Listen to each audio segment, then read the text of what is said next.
All right, we should be live. What's up, everyone? All right, let's see. Making sure the mic is good to go. We've had quite a bit of people in the pre-stream just hanging out chatting. How's everyone doing? We got, let's see, Christopher Coonan, as always, Drebler Gaming. We got some new names: Eclipse Sane, Greengrass, KK Lou. Who else we got? Hey, it's Joel. Mr. Scrungly. What's up, everyone? Alan Scroteroni. Ooh, I just butchered that one up. Sorry. Waldo135, as always, with his still having computer issues, but seems like he found a fix for it. Nemus Tech. Andrew Woodford was here. I'm not sure if he still is. Let's see. And Datsu. Hope everyone is having a good Wednesday. It is the first stream post daylight savings. As you can see behind me, which we haven't really had in, I don't remember the previous week if this happened last stream, but wait, where's the window? If I can point to it, look at it. It's daylight outside right now, super bright. So I'm looking forward to the spring/summer weather coming up in Washington State because we're kind of far north. During the winter, it just sucks because it's always dark. So I'm happy for the good weather. But how's everyone else doing? And then, did anyone like get really messed up from daylight savings time? If you live in the U.S. states that do it, yeah. So the light, I just randomly, I'm just gonna randomly choose it each week. I chose blue this time around because it contrasts the red shirt I'm wearing pretty well. Because last week I wore the green or the blue shirt, so I wanted to choose something that was more contrasty. But yeah, um. Tech Noob Tries says, "Hey Danny, what do you think would be the best GPU I could look to trade a RX 570 4GB Aorus and a GTX 970 WindForce for?" So if you're trading 2 for 1, you're definitely gonna be trading for someone who is either trying to build 2 budget systems or is like a PC flipper or something like that. Most people who just operate with one PC aren't gonna do that trade, especially since you're probably gonna try to trade up. Both of those cards together, they're worth around like I would say like 350. May actually graphics card prices are dropping, so the 570 and 970, yeah, probably worth like 350 or something. So if you're gonna trade up, I don't really see you getting much higher than like maybe a GTX 1070 or like a 1660 Super or Ti, but yeah, it would be maybe an RTX 2060. It would be hard to break into a 3000 series card though. Let's see. When's the next LAN party video? So, my goal was to try to get it out by the end of March, which would be in roughly like 2-ish weeks until the end of March. I think I could hit that. So we'll see. But let's see. Yeah, no problem. Though, I mean, I'd say both the 570 and GTX 970 are pretty solid holdover cards, like cards that you can hold on. Because we are seeing graphics card prices drop, which is what the title of the stream is, and hopefully we can take a look at some of those today. I saw someone posted on my Twitter that they picked up from Newegg RTX 3070 Ti for $650, which is ridiculous considering I forgot what the MSRP of those were supposed to be. Let me see, but they were supposed to be $600 MSRP, the 3070 Ti's. So Newegg having them in stock very temporarily for $650, that's ridiculous. Unedited 24-hour footage. Maybe I was thinking, actually no, because the unedited LAN party footage, it does have some conversations that are not ever meant to see the light of day. Just sometimes it's like work related, sometimes it's kind of like talking about other people or stuff like that. So yeah, I don't know if I could ever just put unedited 24 hours, but I could definitely probably put like 6 hours or something where it's like after the first round of edits, it's still very long. I go through like probably like 10 phases of edits to get it down to 1 hour. But yeah. Let's see. It's EVGA Supernova 650G plus gold and RTX 3050 for 450 good. So that, I mean, that power supply is worth like what, 125-ish probably. So that's making it a 325 graphics card. I don't know about that. So let's see. Okay, so before we get started, so today we're just gonna be doing whatever y'all want to do. So we could look at certain products. We can do PC. Someone asked to do a PC part picker list, so let's try to build a $1,000 PC. So we'll try to do that. But if you wanted me to take a look at your PC part picker list, if you have any specific pre-builts, shoot me. Just hit me up on Twitter and at Nerd on a Budget. I will be trying to go by basically the order at which people send things in. So obviously I can never get to everything because there's usually way more requests. But if you're one of the first people to submit over something you want me to take a look at on stream, I could do it. So yeah, that's at Nerd on a Budget on Twitter. Just tag me and then I'll go through the Twitter list, my notifications, and we'll just go up from there. But before we get on with the rest of the stream, always want to give the shout out to the channel members who do help support the channel above and beyond what normal viewing and subscribing does. And I always like to give a shout out to the top 2 tiers. We got Craig Lilly, which I'm not sure if not all of them are in stream right now, but still want to give him a shout out. Craig Lilly, It's Unbroken Zilbabia, Christopher Coonan is in stream right now. Dennis Smith, Drebler Gaming Podcast also in the chat right now. Get Good Greggy was in the chat earlier. Mike 1360 and Katie Universe, as well as Bridello, the best Stickman 16, Man Karate, and then the newest member, Ryan Schultz. So thank you for your support, members. Feel free to spam those emotes. I don't consider it spam. I love seeing those emotes. That's one of the big reasons to get membership. But yeah, thanks for that. So, okay, I'm just gonna read chat for a little bit more because once I do start getting into like the reviews of the PC part picker list and stuff like that, I start getting distracted by that and I can't do chat too much. So I'm just gonna see what's going on in the chat. Let's see. How much would you say an i5 10400F DDR 16 gigabytes of DDR4 HyperX? Okay. Z490 Phantom Gaming 4 would sell for. I've been used for 1.5 years. Okay, so you're selling basically a motherboard, 10400F, and then 16 gigabytes of RAM. So the 10400F is, I think those are like 140 right now. Honestly, with CPUs, because of how durable they are, and that's like a locked processor, I value them in the used market pretty close to how much you can get them for on like Amazon. So normally you don't have to take that big of a discount for like things like CPU and RAM, and right now graphics cards. So the RAM is worth about like $60.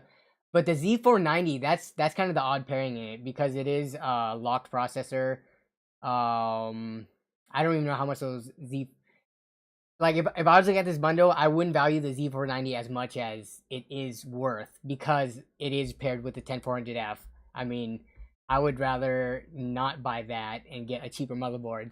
So I would think if I quick look at this to maybe like 350, maybe 400, depending on that Z490 board, Eclipse Stain. Dang, Christopher Coonan, you think only 250? Wait, let me redo my math real quick. Because the CPU being, let's say, 140, the RAM $60, that's 200 already. You're only valuing the Z490 at $50. Maybe 300 would be a better bet. Maybe let's meet in the middle between both of ours. Yeah. Could you give me a price range for a secondhand 3070? So the issue right now is, even though graphics card prices are coming down, first of all, there aren't that many 3070s in the secondhand market, and even if they are secondhand, it's not that old of a graphics card. It's like what, a year old ish. So, the price would not be much more than like 10% less than if you could get it on like Newegg, Best Buy, Micro Center, or something like that. We aren't seeing current gen graphics cards taking a big hit for being used like we normally see in other components because the shortage is still, still working itself out. So, Let's see. Tech Audit TV. Love the YouTube streams. Have you noticed any negative effect on the upload since streaming more actively? No. So the thing about streaming on YouTube, there was this theory that if you streamed for whatever reason, your channel will get a decline in viewership or subs and stuff like that. If anything, my channel has actually been doing really good recently, and I've been streaming for what, like 5 months ish now, consistently every single week. And I leave my streams up, and then I unlist them after a couple of weeks. But nope, no notice in decline. If anything, I had a moment where my channel was like basically flatlining, and I was streaming from that point till now, and now my channel's on the uprise. So I would not say that streaming on YouTube is negatively impacting my channel. Let's see. Do you recommend off-brand GPUs like from MSI? So I wouldn't really consider add-in board partner cards from something that's not directly AMD or NVIDIA off-brands. And yeah, honestly, those it'll be more accessible. It's really hard to get the Founders Edition or like the company-specific cards. Okay, let's see.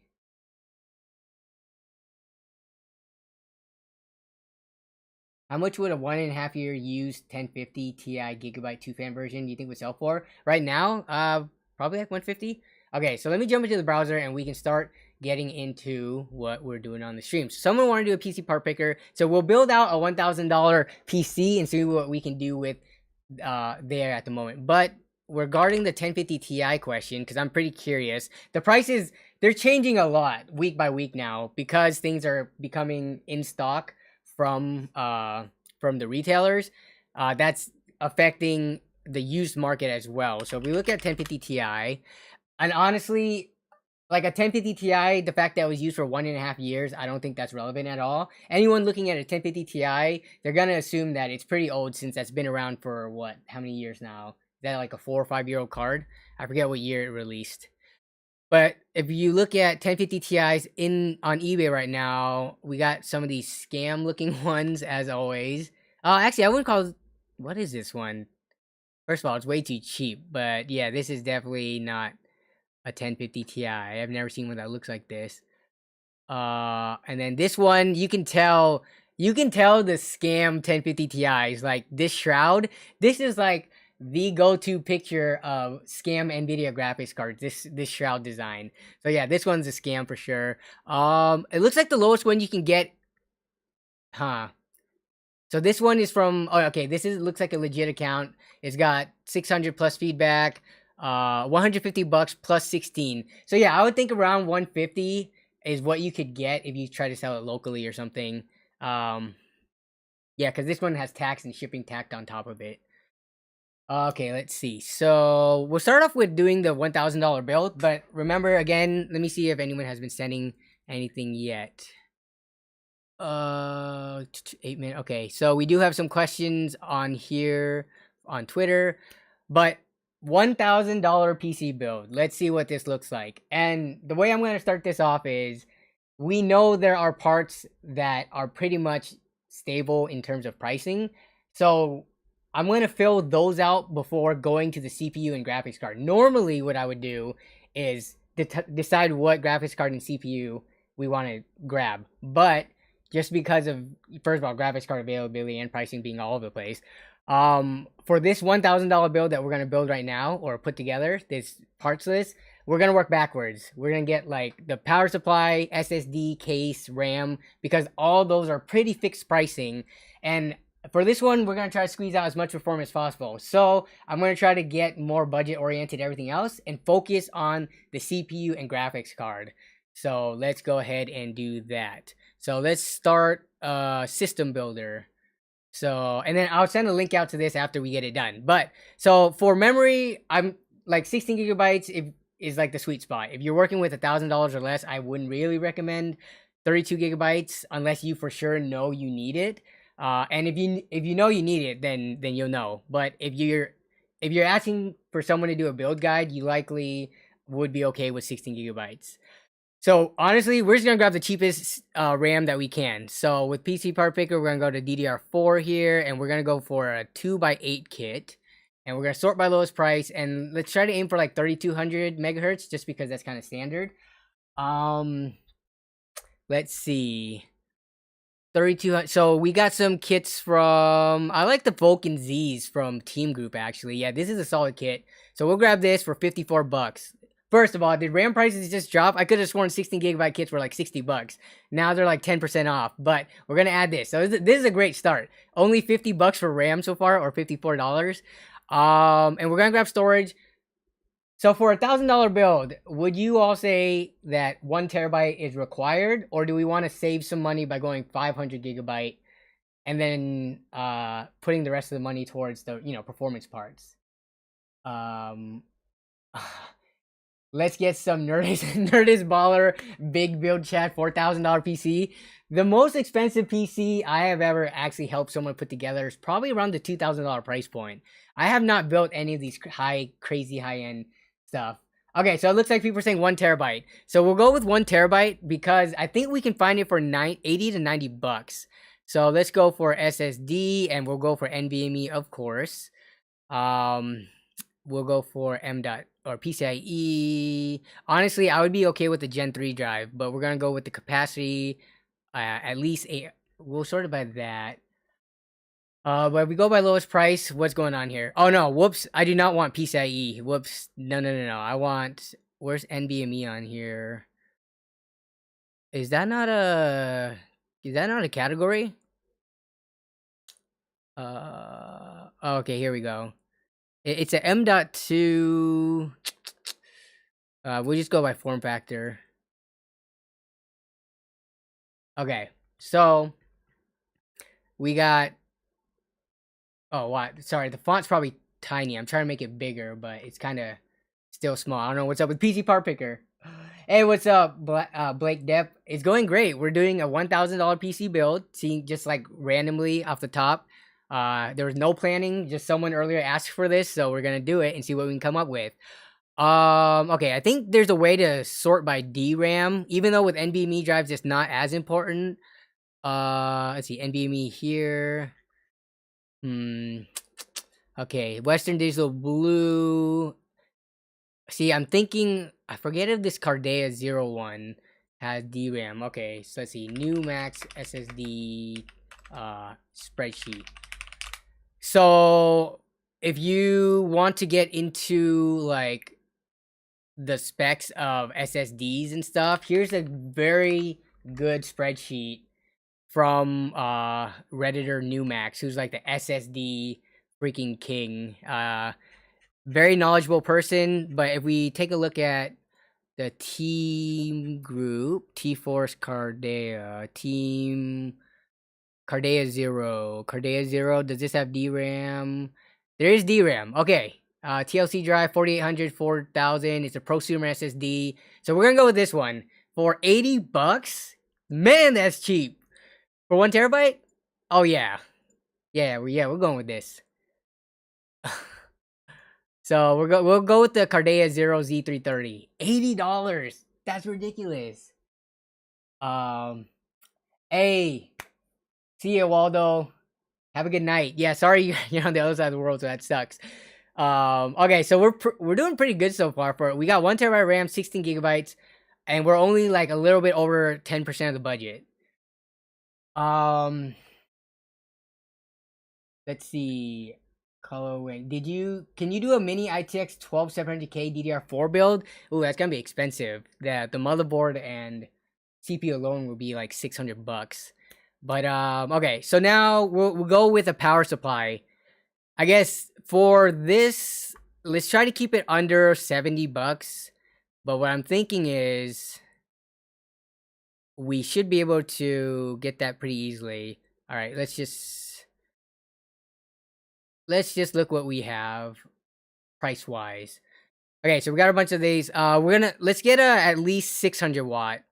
600 watt for $1,000. That should be able to handle pretty much up to like a 3060 Ti, which is, we're not gonna be able to get those in this budget anyway. So, okay. So from the lowest listing power supplies, yeah, there's a bunch of like these Aries game ones. We could go with the $50 cheap Aries game one, but I think can find 600 watt EVGA BQ. I think it's like a C tier power supply, but it should be fine. We're not running like a 3080 Ti or anything crazy in here. But let me take a look a little bit ahead. $60. Corsair CXM. Man, I think I'm gonna go with the tried and true CX. Do they have the non-modular one? That one has a slightly better. It's rated slightly better because the modular components inside make it worse. Asus Tough PSU on Amazon 550 watts is $38. Is there a 600 watt one though? 550 watt, huh? Let me see if I can find $60. This isn't bad. So this Tough Gaming one's on the B tier on the PSU tier list. Let's take a look real quick. So we'll go here, Cultist Network, Asus Tough. Okay, Asus. So here's the A tier. If we go down to B tier, we have the Asus Tough Bronze. Is that what we're looking at right here? Yep, this is the bronze one. Okay, so for $60, yeah, let's go with this one. Yeah, I'd rather get 650 instead of 550. But so far, we've got like almost half the components, and we're only at $200. This is looking good so far. Arib Wazi. We are building a $1,000 PC just randomly by request of one of the viewers. And the way I'm approaching it is we're working backwards. We're going to save the graphics card and CPU for last, just so that we could try to go as cheap, but not without skimping really a lot on quality on everything, and then seeing how much we have left for the end. So all we need left is really the case, motherboard, CPU, and graphics card. So let's choose a case. The thing about cases is, I swear case prices has gone up in the last couple of years. Maybe it's because of the pandemic, the tariffs, shipping, big things like this is pricey, but you can't get as good of cases these days for like less than $50. Hey, Datsu, thank you for the channel membership joining. Welcome to the Nerd on a Tight Budget fam. But for the case, I'm thinking maybe I'll go up to $80. The thing about the case is if you get a cheap case, that you're gonna have to be looking at that for like the next 3 or 4 years. And if you do a PC upgrade, if you spend a little bit more, like an extra 20 or $30 on a good case, it can carry you for like 3 upgrade cycles or 3 different PCs worth of builds. So I'm willing to spend a little bit more on the case here, even though it doesn't give direct performance benefits aside from the cooling aspect of it. But I'm just trying to go through and see. God, there's so many cases. It's hard to choose. But cases definitely, like, you can choose whatever case you want. Actually, let's see. Yeah, none of the. We're looking for basically high airflow. Preferably comes with like 3 fans at least, if not more. Yeah, there's tons of cases, but a bunch of them are just. Let's see. Actually, the Cooler Master MB510L. So I'm kind of this one. Nah, it's closed off in the front. Let's see, micro ATX.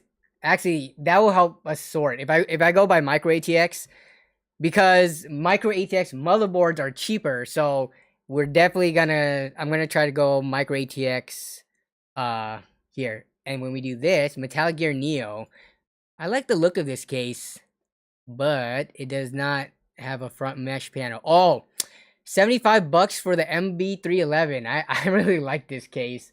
It looks nice. It's easy to build in. Plenty of ventilation. So we'll hold that for now. Let's see if we can get anything cheaper. Silverstone Precision. What are people saying? Drebler Gaming says, guys, I recommend NOAB merch. Very comfy. Yes, definitely. If you guys can pick up some of the NOAB merch. This is the new merch I'm working on. Hopefully it will come out this month. I've got a few things I need to get in place before it releases, but if not, the existing design is also pretty chill. Dang. Anyone have any suggestions for cases under $75? I'm about to go with that Cooler Master MB311 because for right now, I'm not really seeing much else. The Silverstone one, this thing looks too dated. I want something that at least looks a little modern. Yeah, I'm not a fan of that. So I have the 3MB. Yeah, I built in the MB311 before. It works out fine. Oh, someone's saying the 275R. Oh, is that not a micro ATX case? I'm not seeing it on here. I want micro ATX as well. I'm NR400. This one, oh God, why did it have a drive in the front? A PVA. Okay, so Lucky X Gaming says, "Love your vids, man. What's a good pre-built company?" I'm a fan of NZXT. I'm a fan of Build Redux. There are other ones out there, but these two I've like reviewed direct products and I check often. Skytech is they have some pretty decent builds too. APC from Newegg, people I've heard people get pretty good deals on their systems. So lots of good pre-built companies out there. All right, for now, just to keep this moving, I'm gonna grab this Master Box MB311L. If you're trying to follow this as a guide, you can choose whatever. This just reference the $75 or less price point. But yeah, so right now we're sitting at $269 nice dollars, and all we have to do is fill it out with the video card, motherboard, and CPU. Okay, so we're going for $1,000 build. We have $700 left. We have so much room to work with. For the CPU, this is what I'm thinking. 10th gen Intel is still so good right now.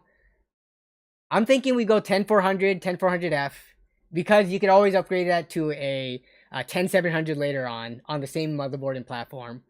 Those two should cost $250. This will leave us like $500 for the graphics card, which is definitely gonna be what carries the build in gaming. But you know, the 10400 isn't any slouch either.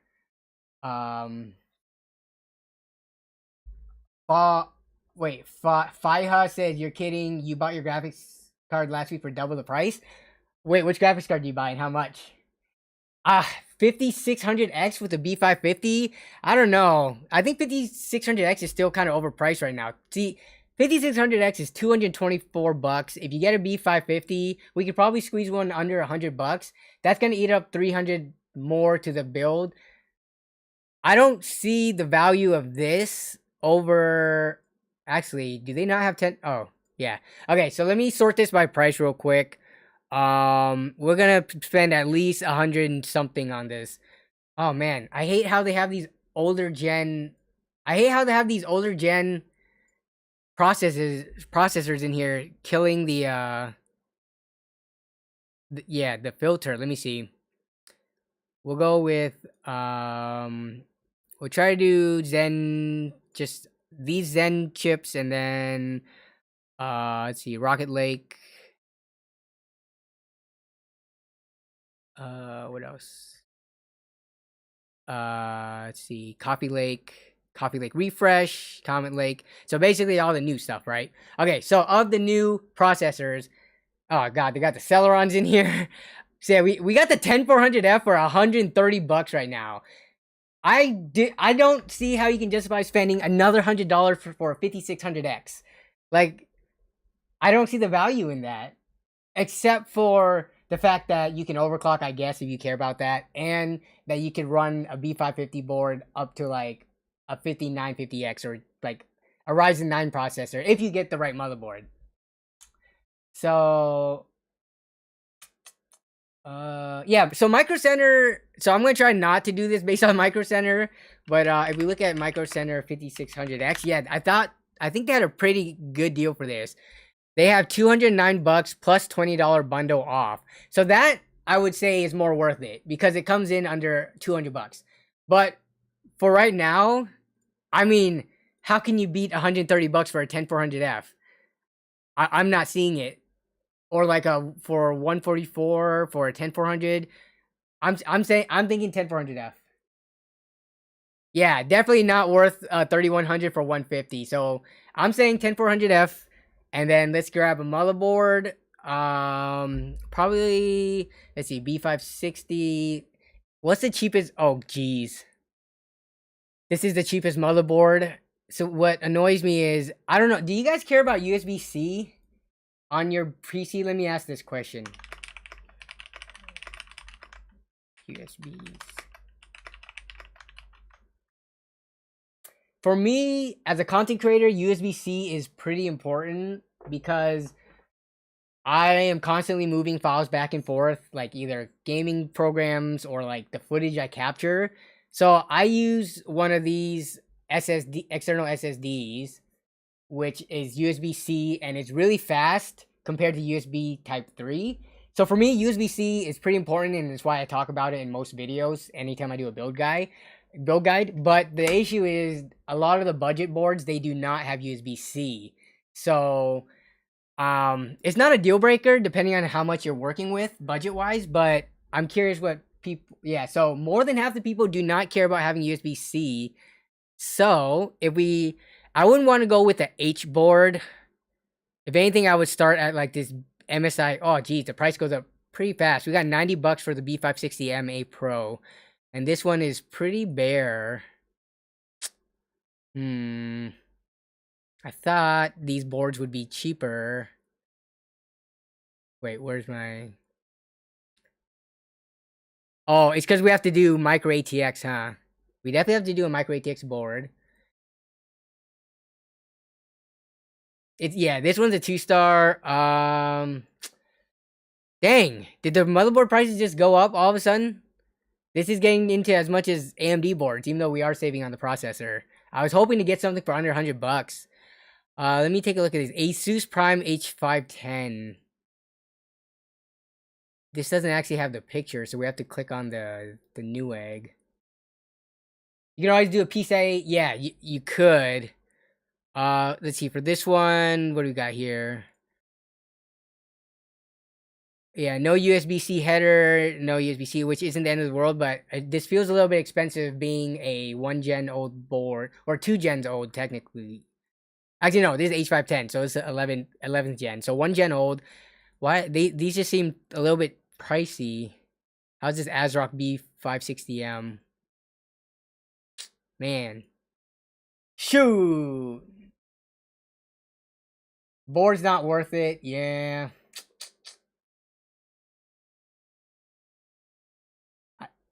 I'm trying to find a B400 or B500 board, but there's none on here, except this is the cheapest one for $90.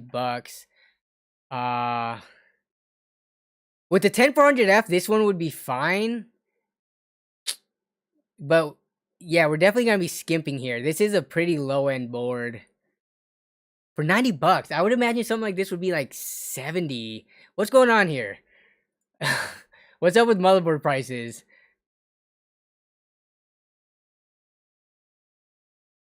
Anything, let's see, in the lower lines? Yeah, as we go down though. Okay. Let's see. Yeah, we'll sort by just these two. And I guess how much are Z boards in comparison? If anything, okay, so Z boards are like starting at 150, 160, 170.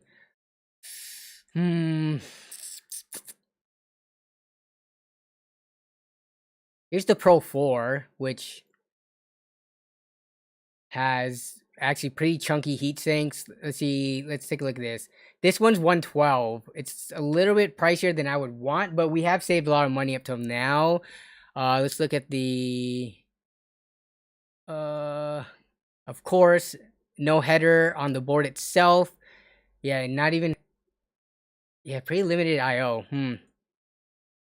Well, this kind of sucks. Yeah, we gotta... Okay, this is what we're gonna do. We could future-proof this and grab like the cheapest Z, like overclockable motherboard that we can, which would be this Asus Prime Plus one.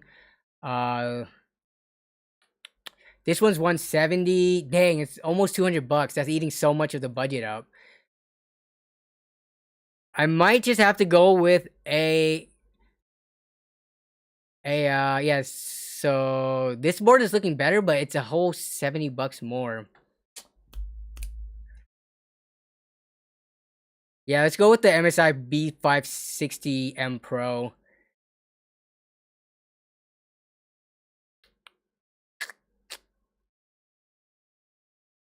Oh, we would be limited too with upgrading to 32 gigabytes of RAM because we are grabbing a 16 gig kit. So, man.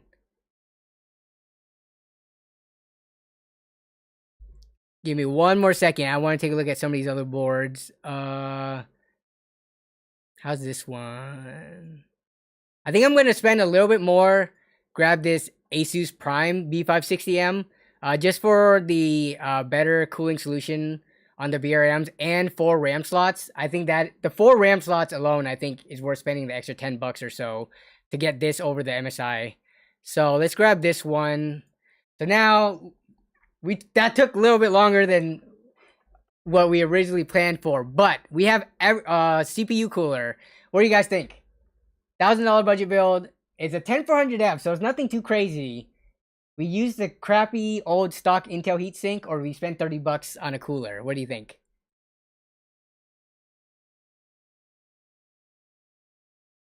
Christopher Cooney says, "Hey Danny, where did you buy that mic? Was it Amazon?" No, so the mic I'm using right now, this NZXT actually sent it over for me, not to do a review video, but they just sent it over for like promotional purposes. So it's the NZXT Capsule. So technically it was free, but I'm using it over. I used to use the Blue Yeti Nano, but since I have this now, I'm using it. I like the sound of it, but I don't know how much it usually goes for or goes on sale for. So I'm not an audiophile, so unfortunately I can't give as much like recommendations when it comes to audio gear. That's something like Chris from Coalition Gaming is definitely more into. But if we go for a cooler, I don't think we can find anything less than like $20. But we want a tower style cooler. Let's basically with these coolers it's like number of heat pipes and how much metal there is what determines how well it cools. This Deep Cool Gamix is actually a really good cooler that's pretty on par with the Hyper 212, except it comes in usually at like way cheaper. Like this is $25. So yeah, let's see if we can find any of those V-True or like Aries gaming coolers. Are they not on here? Oh, there it is. V-True V5. This does have RGB. I've used that cooler before. Aries Game River 5 as well. So I've used both these coolers before. We'll go conservative on this and let's grab the V-True because it doesn't have that ugly orange sticker. So now we have a good cooler that probably won't affect the performance as much as it will give you just better thermals and like quieter operating noise. But we're at $550 ish. We have 450 left for the graphics card. Now let's take a look at what we have to grab here, which I mean $500 is a lot to work with. We should be able to grab at least a 3060, I'm thinking. So let me put this price up to, we're not going to find anything less than, actually you could probably put a 3050 or a 6500 XT in here, but let's do 200 so we can get all that old stuff out of the way. Is there any way we can sort this to get rid of all the old stuff? I wish you could do it by year. Yeah, this has a whole bunch of stuff we don't care about. So it looks like we just have to go down and select all these filters. Give me 1 second to do that. Oh man, this is such a long list. Look at all the cards that you can choose. Okay, I think we got everything. Was that it? Yeah, okay.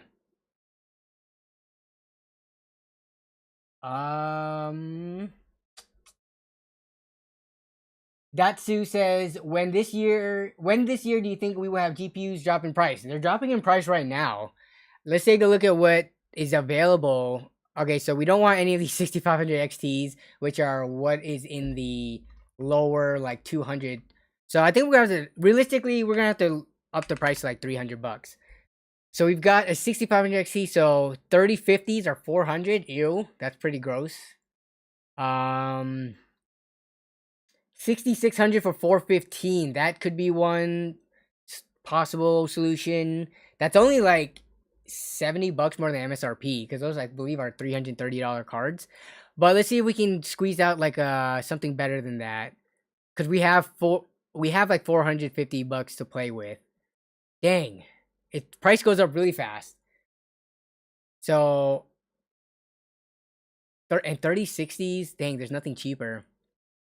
So the highest we could get if we're super strict about the budget is a 6600, which the lowest price one is going to be this Challenger D model. It's kind of ugly, but you know what? It is. Actually, this one's not that bad. I've seen uglier ones, but if we add this one for now, we're coming in at $960, and we've got a pretty solid 1080p gaming system. The graphics card is just what's the killer right now. I think what you want to do is you would fill this out and leave the graphics card blank and just go on the hunt, maybe the used market or something like that. Yeah, 6600 XT for $500 would be the play. Was there one for 500 there? I think we saw one. So you would go a little over budget, and maybe you could knock the cooler off and not get that. But let me see. Dang it, I gotta redo these filters. 60. Why did I just do that? Give me 1 second. 60. The cheapest 60. Yeah, we would go for the Azrock Power Color Fighter. I would go for the Challenger probably. The Fighters. So we go for a $500 6600 XT, which I think is worth paying the extra $50 for over a 6600. We're at 1044. If you decide that you could deal with the stock Intel cooler right now, let's get this off the list. We're coming in at $1,009 before tax for this build, and it has a 6600 XT in it. Let me copy this so that you guys can I name this thing? Is there a way to name this? Nope. Oh, let me link this. I think we've gone as far as we can with this build. Where's my water? I thought I poured myself a glass of water. Like,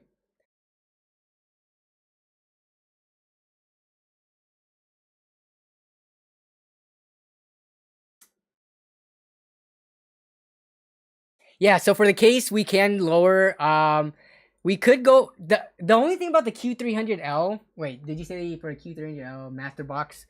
Let's see if we can play around with the case to actually come in under that much. So we have about $65 left. So we're gonna cap that at 65. Yeah. So we go for the Q300L. This is a $50 case. My issue with this, I built in this case. I put handles on it. I love this case. I just don't love the acrylic side panel. I feel like in this day and age, you have to get a tempered glass case because acrylic scratches like no other. And once you get a scratch in it, there's no really buffing it out. Whereas with glass, you could stick like metal and keys to it and it's not going to scratch. But try the MB320. Let's see. MB320 ARGB. This one. Wait, which one did I look at earlier? Oh, the MB320. So I looked at the 311 because that one had a mesh front. This one, considering the parts we're using, isn't that like crazy hot. We could put in this one. Good point. I totally forgot about this version of that case. So now we're at 3 with mail-in rebates. Wait, does this include mail-in rebates?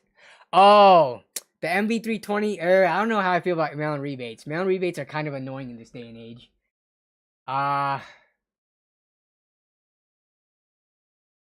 Craig Lilly, what is up? What did you swipe? I swiped it and it's now 400. Did I miss something? Chat's going like super fast, so I may have missed what you said. Christopher Cooney just put a frying pan. Let's see. Craig Lilly said, if Intel CPUs. What did you say? I missed what you said, Craig. What did you swipe for $400? Christopher Cooney wants a 3090. You, my friend, have expensive taste. Okay, let's go back to the cases. I don't really want to deal with the mail-in rebate.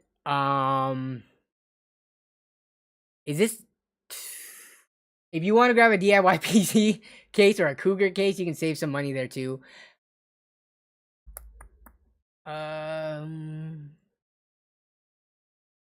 Is there really... I wish these pictures could get bigger. Even, like, I'm increasing the size of the font and it's not getting bigger. But let's see. All right, so the case is kind of up to you. This Fractals Design Focus G Mini. Man, these Fractals Design. Yeah, this is an old case. Acrylic side panels. Why? Why you do this?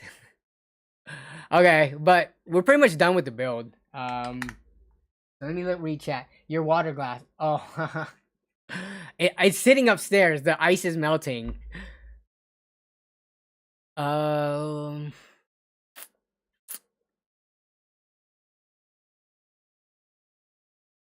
Master Pro Master Box. Nope, that is a hot box. Q300L, yeah, dang. Right now, so cases are one of those things where you can pick them up anytime. There's no case shortage. So be flexible with what you can do. I'm just gonna add this one back in just to complete the list. We're sitting at $985. I think this is a pretty solid build. It has room for upgradability down the line. You can add more RAM. You can upgrade the CPU. You can add more storage. So thanks to the person who originally asked to do a $1,000 PC build, that was worth doing, I think, on stream. That was pretty fun.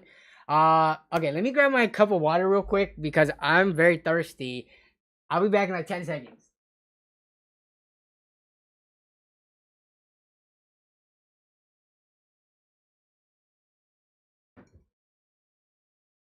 This is a reminder for all you out there who's watching the stream.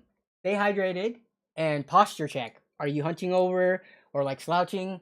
Or are you sitting with good posture, nice and straight, upright while watching this stream? We're going for like good health here. Okay.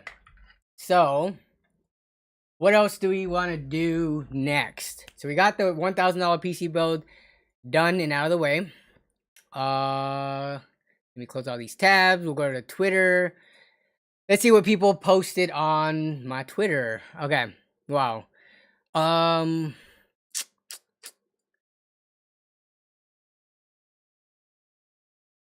this was somebody's question they had earlier. All right, so we got Ino Yaka. Oh, this is someone responding to my most recent post, by the way, which this is the most recent build that I did. If you guys haven't seen the video yet, it's on the channel. I released it yesterday, but that build's actually sitting right there. And there's all the parts and stuff from the thumbnail. But, okay, so that's what this is. Did anyone send anything else to check out? Okay, we got William 103 with the PC part picker list. So he said this is under 1,000. What do we got here? We got 3050. Okay, so 3050 for 400. You got an 11600K here. Got what is this cooler? For $36, I feel like did they want specifically like a downdrafting cooler to cool the VRMs?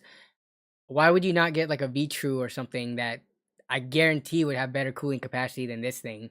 This looks pretty small. But otherwise, let's take a look at the list. Yeah, and then they went a little bit cheaper on the H510. Whoa. Why are we going with an 11600K with the H510? Unless the 11600K was just cheaper for whatever reason. I would think either a 10600 or a 11600 would be less than $200. But let's take a look at the rest of the list. Okay, this works out. This is like the same RAM that we chose. 500 gigabyte SSD. So this one, okay, so that's half of compared to what we chose. And a 3050 is a little bit underpowered compared to the 6600 XT, Q300L, and then Corsair RMX. This is actually a good power supply. We should have chosen this one, except it had the mail-in rebate. If you don't mind mail-in rebates, definitely grab the RMX series from Corsair. Those are one step up compared to the CX series. But let's see. You do not like this case. Which case? The Smash TV Network. Are you talking about the Q300L case?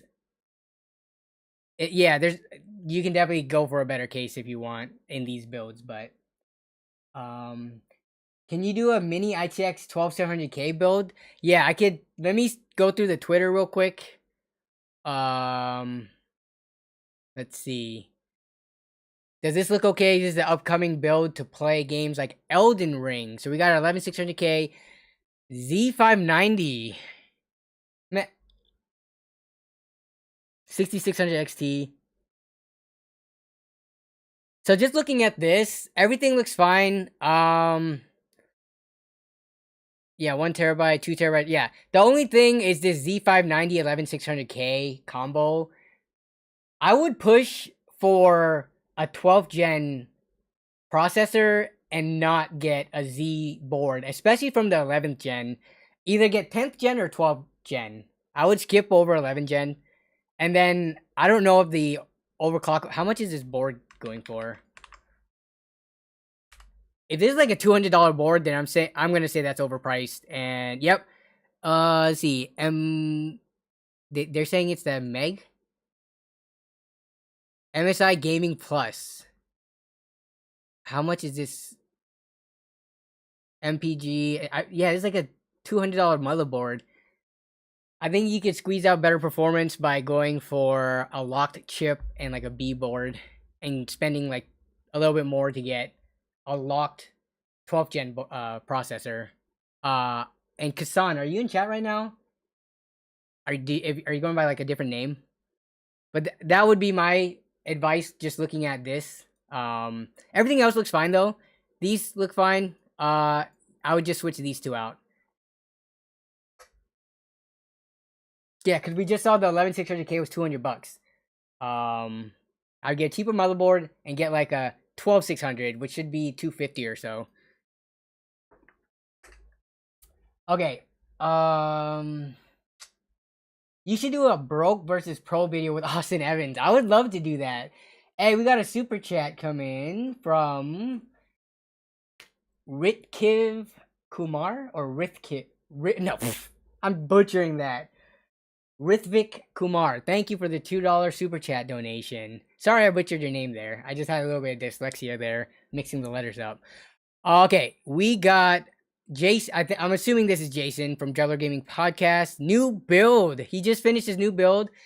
12700K, 3070 Ti, 32 gigabytes of RAM, Gen 4 NVMe drive. I'm guessing 1 terabyte. I would hope it's 1 terabyte or 2 terabytes, given the pairing of these the graphics card and CPU. Got a Corsair 750MX Noctua cooler, 4000D case, and the monitor's an OLED 49-inch LG. This is a pretty sick setup. Jason, is this your office? Do you have like a dedicated office for your space for your PC and stuff? Yeah, this looks like a sick build. Are you the only thing? If I had to nitpick anything, because the specs of this is awesome, are there cable combs on here, and could you pull these a little tighter so that it just comes straight down into the hole? That would be the only thing I noticed with regards to aesthetics. Otherwise, it's very, very good looking.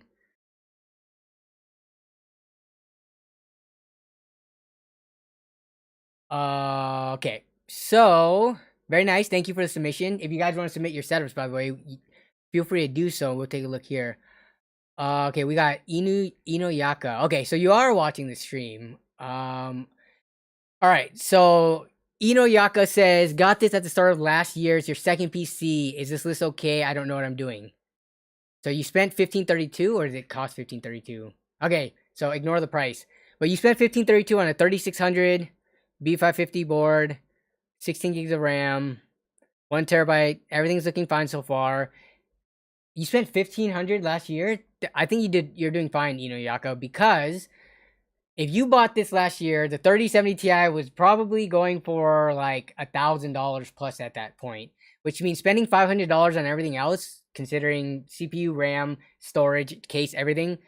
That I'd say you did pretty good. Even though you do have an older Ryzen 5 3600, the whole $1,500 price point and being able to fit a 3070 Ti in there last year, that's the key factor here. So good job on that. You did fine.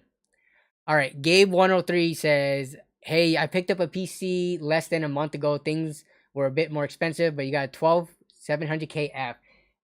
Can you please do a budget New World build? Medium, says Rithvik Kumar. I'm actually not even sure what the system specs is, but what would a budget? So when people say budget, that can mean so many different things. Budget in general can either mean you have a set amount to work with, like I have a $1,000 budget, I have a $2,000 budget. Budget also could mean cheap, like that is a budget TV, that is a budget keyboard. Like that's an adjective to describe cheap or inexpensive. But then budget could also be a verb to do something, to budget for something. Like I'm going to budget for a PC, which means there's no price associated with it. So when people, if you ever ask about a budget PC, you have to give a price associated with it. Otherwise, people aren't going to know how much you have to spend, and it's going to be hard to break it down. So, Rithvik, what is your budget in terms of this New World build you want to do? But oh wait, we're just looking at Gabe's post. Hey, I picked up a PC less than a month. Okay, so you got a 12700 KF.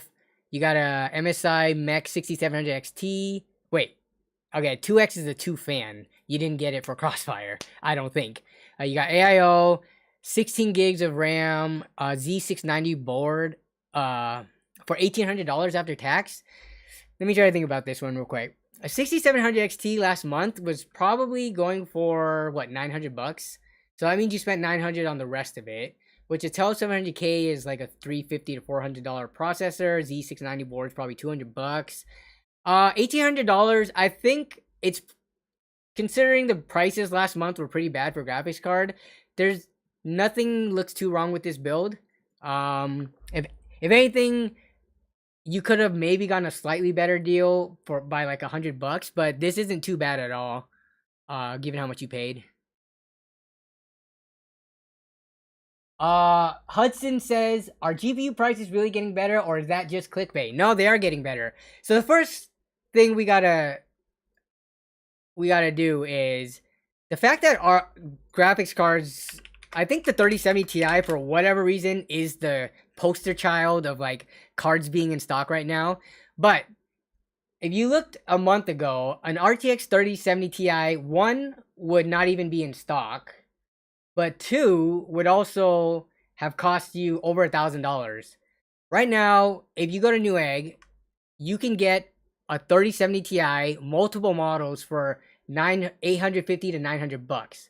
So one, it's in stock, and two, the prices have dropped compared to the last 2 or 3 months. But if you actually check daily, someone posted, who posted it earlier?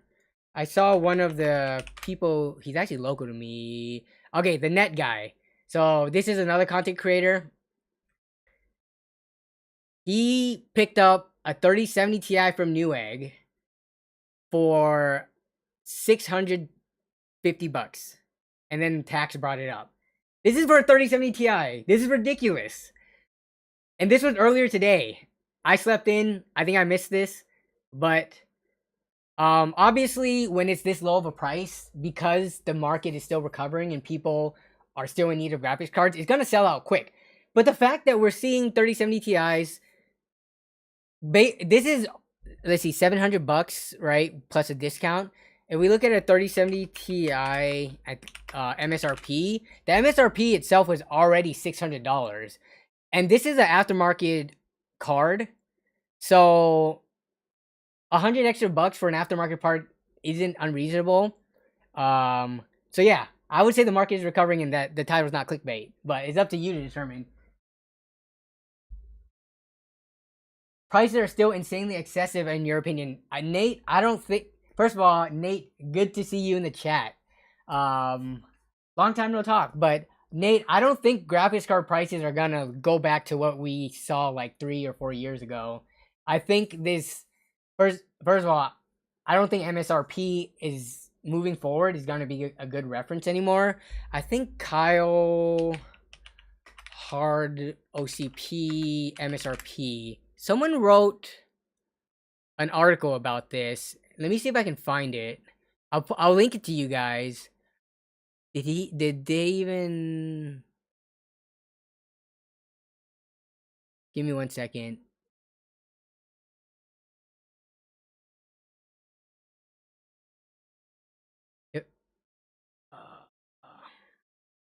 Nope, I can't find it. But yeah, I don't know if MSRP moving forward will be a good reference, at least for the next year or two, considering that companies can just kind of, well, I don't know if it's even them taking advantage of, or is it just this much more expensive to produce these cards now, given that the world technically hasn't fully recovered from COVID yet. So in terms of like just raw materials, as well as any like tariffs that we have to deal with in the US and just like getting it over here, I don't know if we could really expect a 3070 to be $500 or a 3070 Ti to be its MSRP of $600.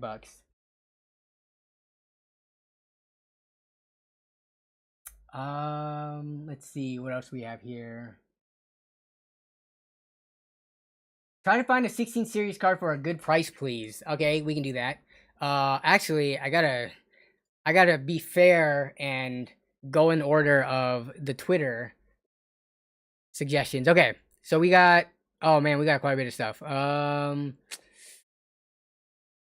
so we got Real Suber i5 10600KF with 1050 Ti, 16 gigs of RAM, $800 setup. I use my old pre-built case and GPU. Wait, what? So it's kind of hard to determine when you say $800 setup. Does that $800 include the fact that you already had a GPU? Oh no, you already had the 1050 Ti. $800 for a 1050 Ti 10600K. Seems a bit pricey just because it only has a 1050 Ti in it. We just built a $1,000 system, though it didn't have a 10600 in it. But I guess this isn't too bad. Oh, $800 setup with the monitor? Okay, that definitely isn't that bad. Okay. Let's see. It's Nate. When we can get X80 and X80 Ti series for less than 1,000 again, then I'll say it's recovered. Actually, let's take a look at the 3080. What are these going for, and if they're even in stock? Yeah, so you can't get a 3080 for anything less than $1,100 right now. But it's on the road to recovery. Let's just say that. How about we meet in the middle, Nate? We're on the road to recovery, and things are looking good. And then here's the pics from Suber. Okay, so there's your $800 bill. Oh, it's iBuy Power. Okay. With the monitors for $800, and you got your Legos here. Okay, I wouldn't say that was. I'd say you spent a good amount for that. Okay. So Eclipse Sane has a PC part picker list in New Zealand. So wait, what is this? Is this what we just put together? Yours in New Zealand. Oh, so in New Zealand, the $1,000 PC we just put together would be $1,500. But then Eclipse Sane put this together. We got 10400F, B460. Why is this one so much more expensive?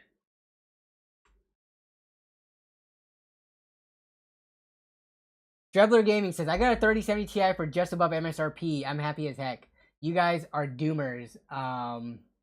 Wait, Jason, can you remind me how you got that? I forget if you already told me.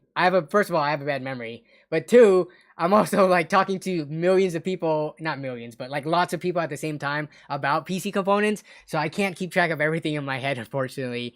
But Jason, can you tell us how you got that 3070 Ti again? If it was like through the EVGA program or Newegg Shuffle or something like that. But okay, this list is what Eclipse Sane sent over. We got a more expensive. Whoa, why is this SSD so expensive? So it's $60 more, and we've got a $600. Is this in New Zealand dollars? Oh, it is. NZ PC part picker. I see. What is the conversion? 1,000 USD to NZD. Oops, New Zealand dollars. Oh, that's exactly it. Okay. Got it. Yeah, so basically you have the equivalent build, pretty much. Let's see what else we have. I'm thinking this is a better PC for 1,000 since I'm watching stream. It's 12th gen actually. Okay, we got Bo Jiden in here. 12400F. Yep. B660M. Yep. Okay. So this is 1,000. How did you manage to fit this under here? Okay. No, the power supply is about the same price. 6600 XT is 500. So what did you do? So you saved $50 on the SSD about because you got 500 gigabytes. Is that the only difference here? The motherboard. Yeah, see, B660 motherboards. I would say you're right. This one we do have a lesser SSD, but that's not an issue. And we are using the Q300L. And then we did have to go down to a 550 watt, except it is and there's a mail-in rebate too. So if you don't mind dealing with mail-in rebates and you're good with 500 gig SSD, or you can just buy a 1 terabyte and spend a little more, I definitely would push for a 12 gen processor if you can. Because look at this, it's only $180 right here. That is so cheap, and it's from B&H. That's a reputable seller. The fact that the motherboards for this cost as much as 2 gen ago or 1 gen ago, yeah, I would say if you can basically go to our build, put in a 12400F in this B660 board, that would be the move to do. But the price is gonna go up by like $100 or so. It just depends on how much money you have, right? So, yeah, good point there, Bojad, and thanks for sending that over. Okay, let's see what else we have. EVGA dropped the other day. Don't like Newegg. Okay, got it, Jason. Yeah, I figured it was the EVGA drop. That makes sense. Okay, what else do we have here? Oh, okay. Your name is different on here than it is on Twitter. So that's what confuses me when you guys have different names. Okay. RJ says, "What's up? Looking to upgrade specs your PC right now. Wanted to upgrade CPU from you have an i5 7400. Okay, that's KB Lake, right? To something. Oh, okay. So same advice here. I think you could save money going for a 10th gen 10700 for brand new, and I want to use it. Yeah, so if you already have the Z490 board, how much is it? 1100 KF versus a 10700 KF. If they are the same price, then whatever, then yeah, sure, grab it. So I'm seeing that for 315, whereas the 10700 KF isn't that much cheaper, huh? Yeah, so if they're within like 5 to 10%, go for the 1100. But you already have the motherboard. I think that's fine. If you didn't have the motherboard, then of course go for 12th gen. But right now you have, so you're gonna replace these two, which are pretty old by this point. Yeah, your 7400 and B250M bazooka. You have an RX 580. So, RJ, are you in the chat? Hopefully you are. I would say get the. You're fine getting the 11700 KF, but you're gonna really have a bottleneck situation with your graphics card at that point. So I assume you already know that, and you're gonna plan to grab another graphics card. But yeah, you're fine since you already got a good deal on the motherboard. Okay. Extra way. So I don't know how to say your name. Extraweg. So they sent this list over. Compatibility warning. Interesting. What would be incompatible here? But we've got a $1,400 build with a 5800X, which is going for $350. That should be $300. I thought they just recently reduced the price on the 5800X. So that should be cheaper. We got a Hyper 212. I would not get a Hyper 212 unless you like really are a Cooler Master fan, because you could save and get an equivalent cooler. Wait for those Be True and Aries game coolers to go on sale for like $25. I would not spend $45 on what is considered like the Hyper 212 has been around for so long. Cooler Master really needs to like update the design more than just making it black and adding RGB, in my opinion, if they're going to be charging near $50 for it. But we got B550 board for $130. Yeah, see, we're already spending $400 and like $475 on the motherboard and CPU. I feel like at that point, either grab 12th gen Intel or wait for what's coming for on AMD side. Or you can get this after we see the discounts after, because AMD just announced some like the 5800X 3D and stuff, right? So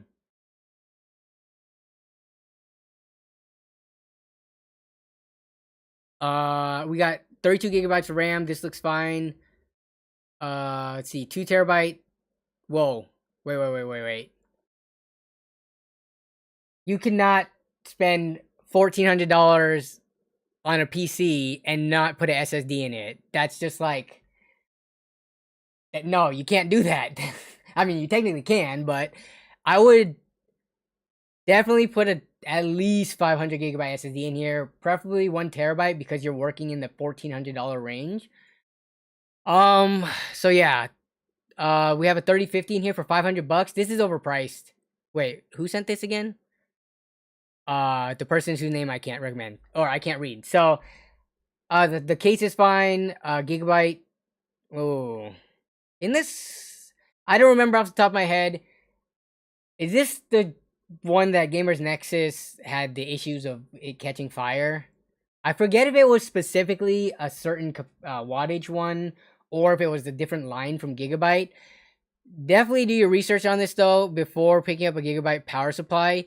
But $75 for a power supply. It doesn't have to be this one. It's fine. Windows is free. Okay, so yeah, for this build, do not pick up the 3050 for $500, please. Also, add in a 1 terabyte SSD. Other than that, depending on, you know, if you want to keep with AMD, try to find a sale on this 5800X. Okay, it's Nate. I think his name is Extreme. Oh, is that what it is? Extreme with the upside down. Wow. Extreme GG. Okay, I got it. Nate, that's you had a similar naming scheme too, especially when you did the 1080p thing where you spelt it like TENYP or something. So you have an eye for that. Thank you, Nate. Okay, 16 series card for a decent price, please. You prefer? Yeah, wait, 1650 Super? Okay. That's gonna be hard because you have to look in the used market pretty much for these. 1650 Super. The lowest one is it really $200? Or best offer? That's actually not. Actually, it's fake. I think it's a 0 review seller. I wouldn't trust that. So $250.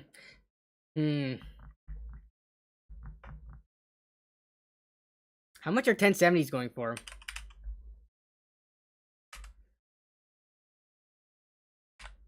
If you can get like a GTX 1070 for $250, that would be the move. But we got a bunch of broken ones here. $200 does not work. Why? Parts only, pre-owned. Used palette, 1 fan. That's not preferred. Read description, parts only. Jeez. What? We got this ugly not founded edition, but reference style cool one here. Mr. Goatsy, check my tweet. Yeah, there you go, Nate. That's what it was.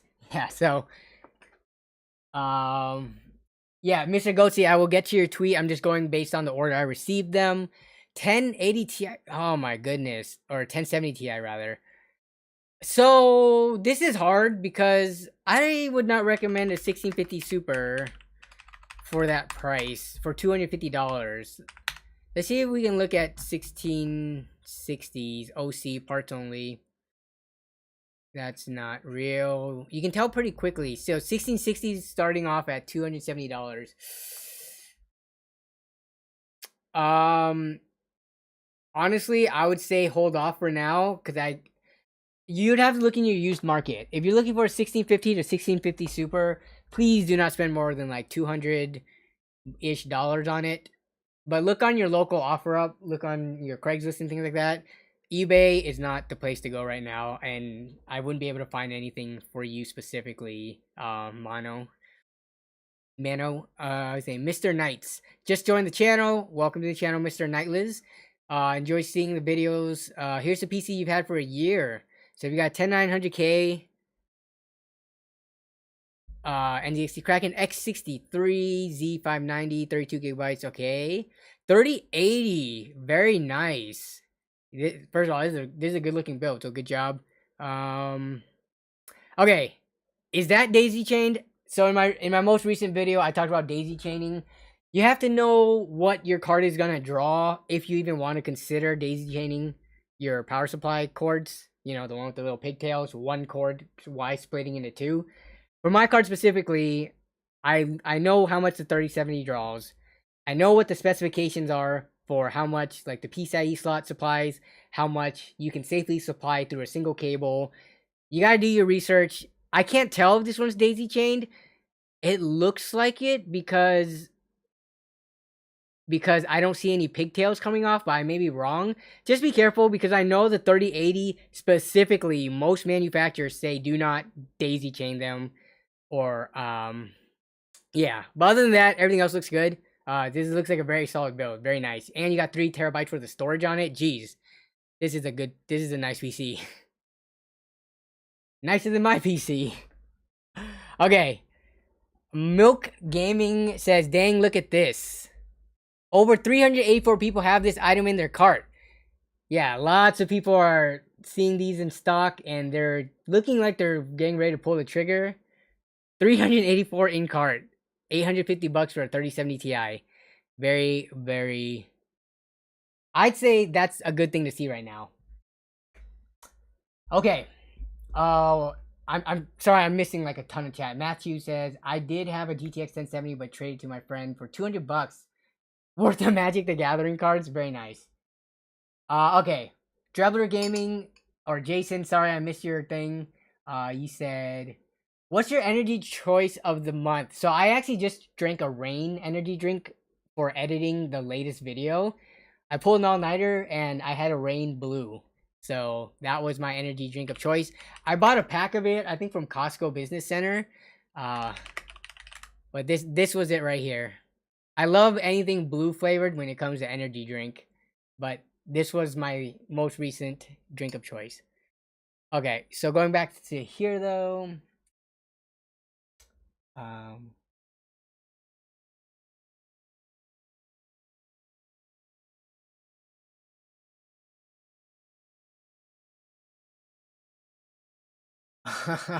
Oh, Nate, you're on both of your screen names now. Very nice. Man. Okay, we got tons of submissions today. So, here's the thing.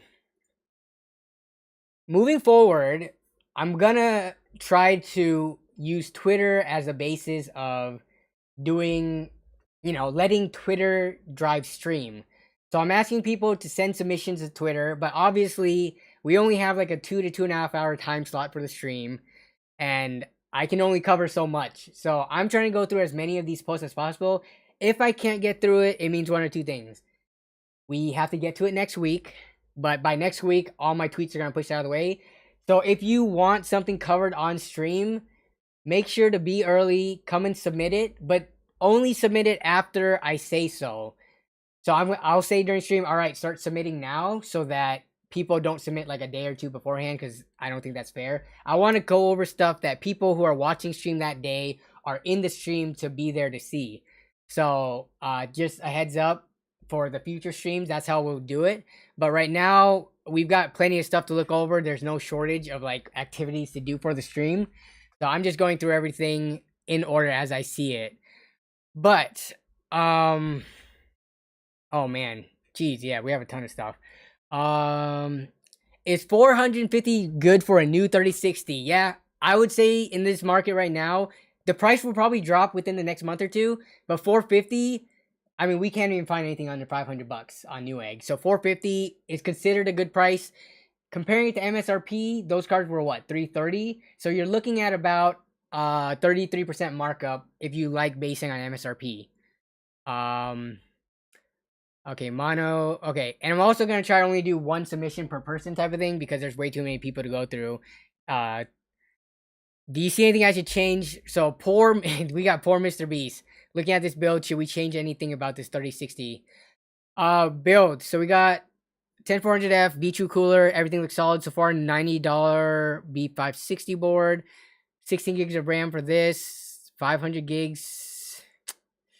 All right. Here's the thing with me. I am not a Samsung fanboy. I do not value really paying more for Samsung products over, let's say, any other brand like Silicon Power, Team Group, etc. I feel like for $60, you're $20 away from a 1TB drive from a non-Samsung brand. You could keep this if you want, but I would go for like, I would try to find an $80 1TB drive that that isn't from like a completely random, crapshoot company. I'm pretty sure Team Group has an $80 or A-Data or someone has a 1TB drive for like 80 to 90 bucks. I feel like it's worth the jump up considering you're already spending $1,000 on this PC. The doubles, like the 1TB of storage is so much nicer. It gives you so much more freedom to install games. Other than that though, we got a 3060. This is very overpriced at the moment. If you could try to get this down to like, oh man, this is hard. If you could wait like 2 weeks, come back to this, see if this drops in price. Because 520 is a tough ask for a 3060 in my opinion. Other than that, we got your Cooler Master case and then a Corsair CB 550 for 45 bucks. I feel like you could squeeze in a 650 watt from Corsair for like 55 or something. I would spend the extra 10 bucks, get yourself the extra 100 watts, and just be worry free for a little bit longer.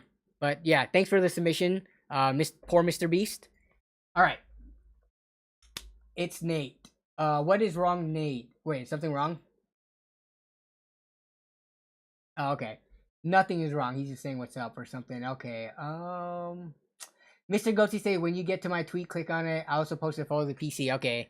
Let's see. How far up are you? Oh, man. Wait. I don't even know which one is you. If you don't have the same name... Wow, we have a lot of posts there. Okay. What else we got going on here? Justice Silor. Here's your... Really regret the case due to thermals. What case is this?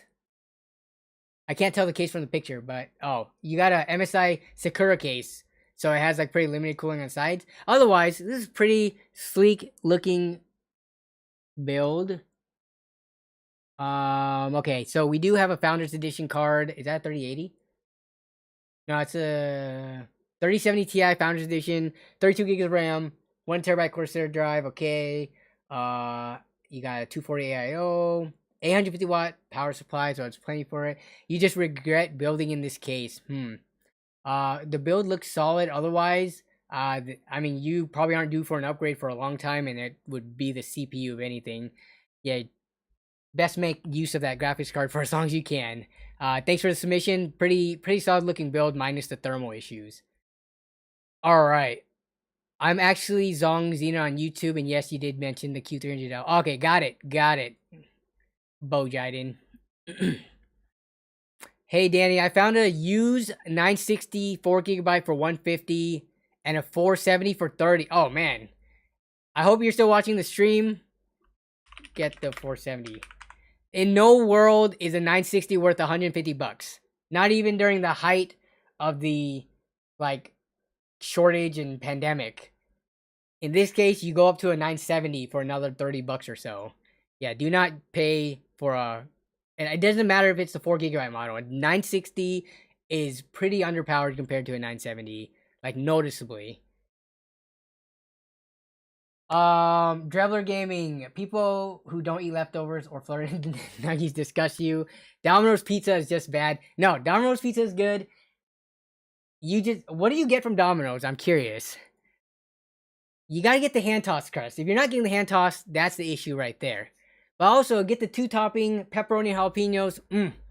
That's like my go-to at Domino's. All right, we got Michael Jacobson. You got an i7 4770 with a GTX 1060 6GB and 16GB of RAM. 970, okay, 500 gig 970 Evo. You played games at 1080p. but not max settings. I'd like to know your suggestions on what upgrades, okay, to run 1080p max. Definitely. Oh, geez, this is tough. Okay, so this is an interesting case here. Michael has, if you want to max out your FPS, for a lot of games, you're gonna need a pretty good graphics card. Like if you're playing anything modern, the only issue is that he's got an i7 4770, which by this point is pretty old. Like modern i3s can perform just as well as this, especially in gaming. So, Michael, I'm not sure if you're in the stream right now or if you're under a different name, but you gotta upgrade both, unfortunately. You want to run. I can do and run on. You want to run 1080p max out over 100 FPS. The graphics card, I feel like you could still achieve 100 FPS on the 4770. The graphics card running max settings, I would go graphics card first. You would need basically something current gen. I guess you could go last gen too, but there's no point since those are overpriced. Michael would need to go. Also, it depends on the game. You're not going to get 100 FPS on Cyberpunk no matter what you do. You're not going to get 100 FPS on AC Valhalla unless you're getting like a 3070 plus or something. So I would go for like a RX 6600 XT or so, or maybe like a 3060 Ti, and then upgrade to at least 10th gen, but more preferably 12th gen Intel. So he's in for a pretty substantial upgrade because he's on the i7 4770, which is a DDR3 platform. He's gonna have to upgrade RAM, CPU, motherboard, and graphics card, which pretty much is a brand new PC minus the case, power supply, and SSD, unfortunately. So, yeah, that's gonna be pretty expensive. Just do it one at a time, though. You can get the graphics card first, at least get some improvement. Then you're gonna have to do the 3-part upgrade when you upgrade platforms. All right, Mr. Goatsy, here we go. I found you. You go by. So we got Tom, aka Mr. Goatsy. Is this Netherlands NL? So what did Mr. Goatsy want us to do? You should have tweeted at me, specifically if you want any like specific advice or just in general looking over this. But we can't just look over this because you didn't write anything extra. Bro, it's like dust in my mouth. Even if it's just flour, who wants flour on pizzas? Wait. Jason, you're a Pizza Hut over Domino's guy? I forget. Domino's is cardboard 100%. Papa John's is better? Oh my goodness. Oh, all these Domino's haters in the chat. Let's see. Oh, you don't like the dust on the bottom of the pizza? Honestly, for some reason that's never bothered me. They do that so it doesn't stick. You know that, right? Even Mod Pizza do that. But, okay.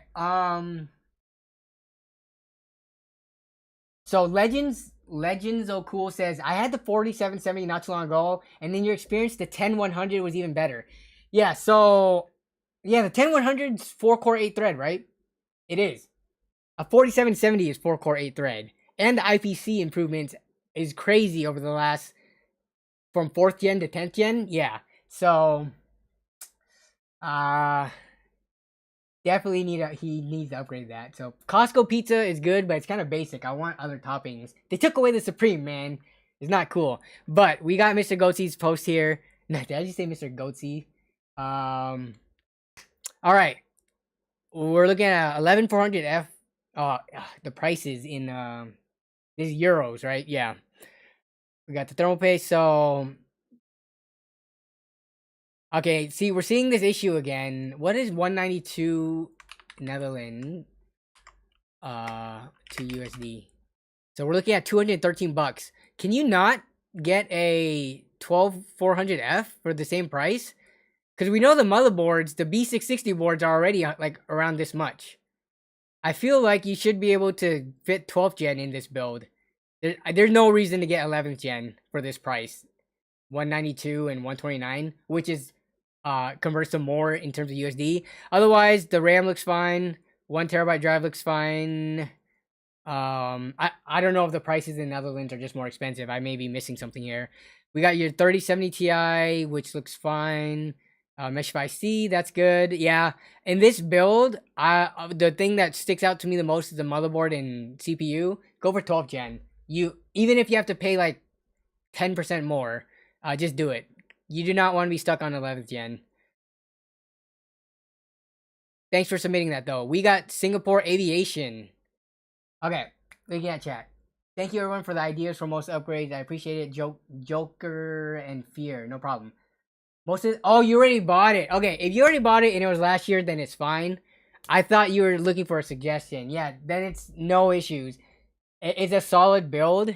I thought you were looking for advice to buy now, so you're good. Detroit style pizza is the best, says Kevin. No. Huh. Are you from Detroit by chance? I've never had Detroit style pizza.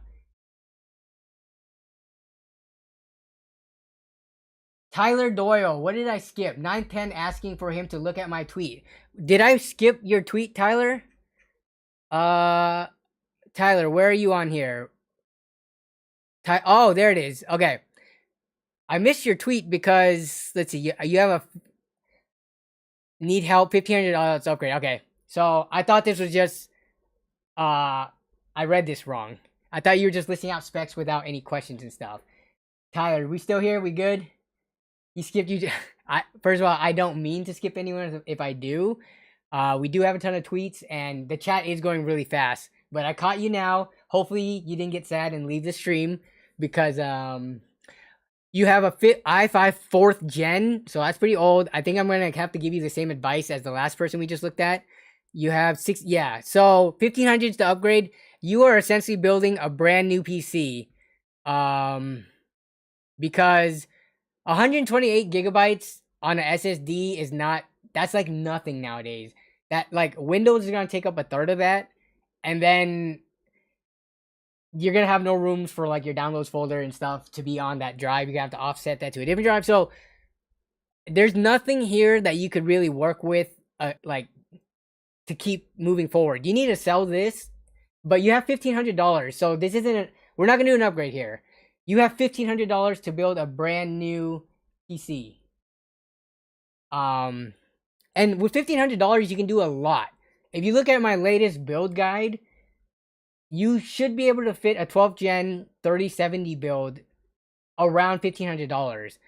You could probably reuse the power supply and case from this build, which will save you some money. So then it'll be easier to achieve what I did in my recent build guide. But let's see.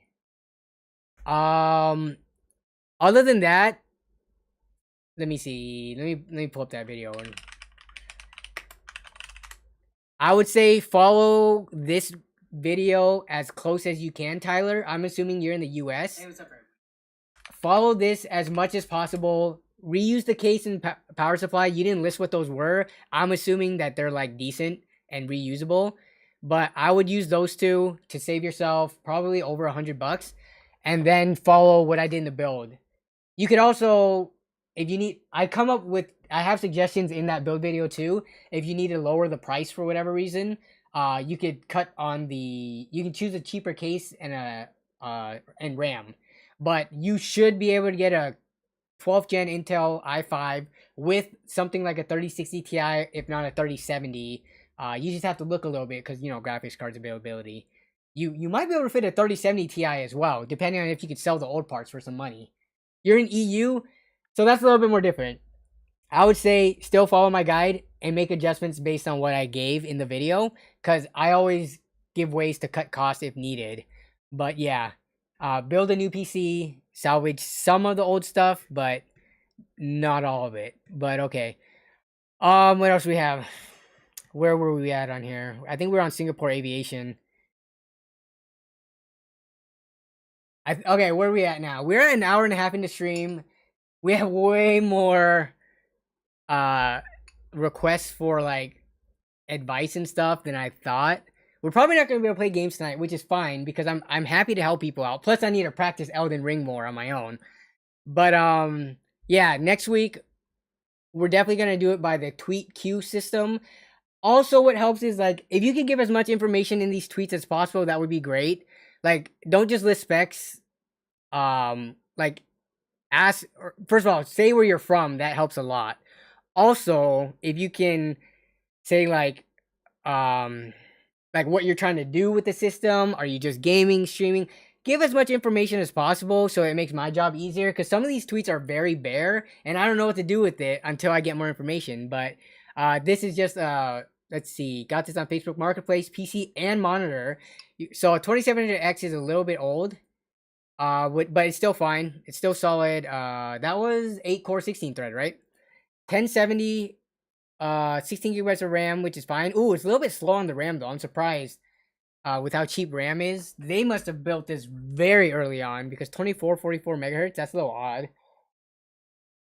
CX650 power supply.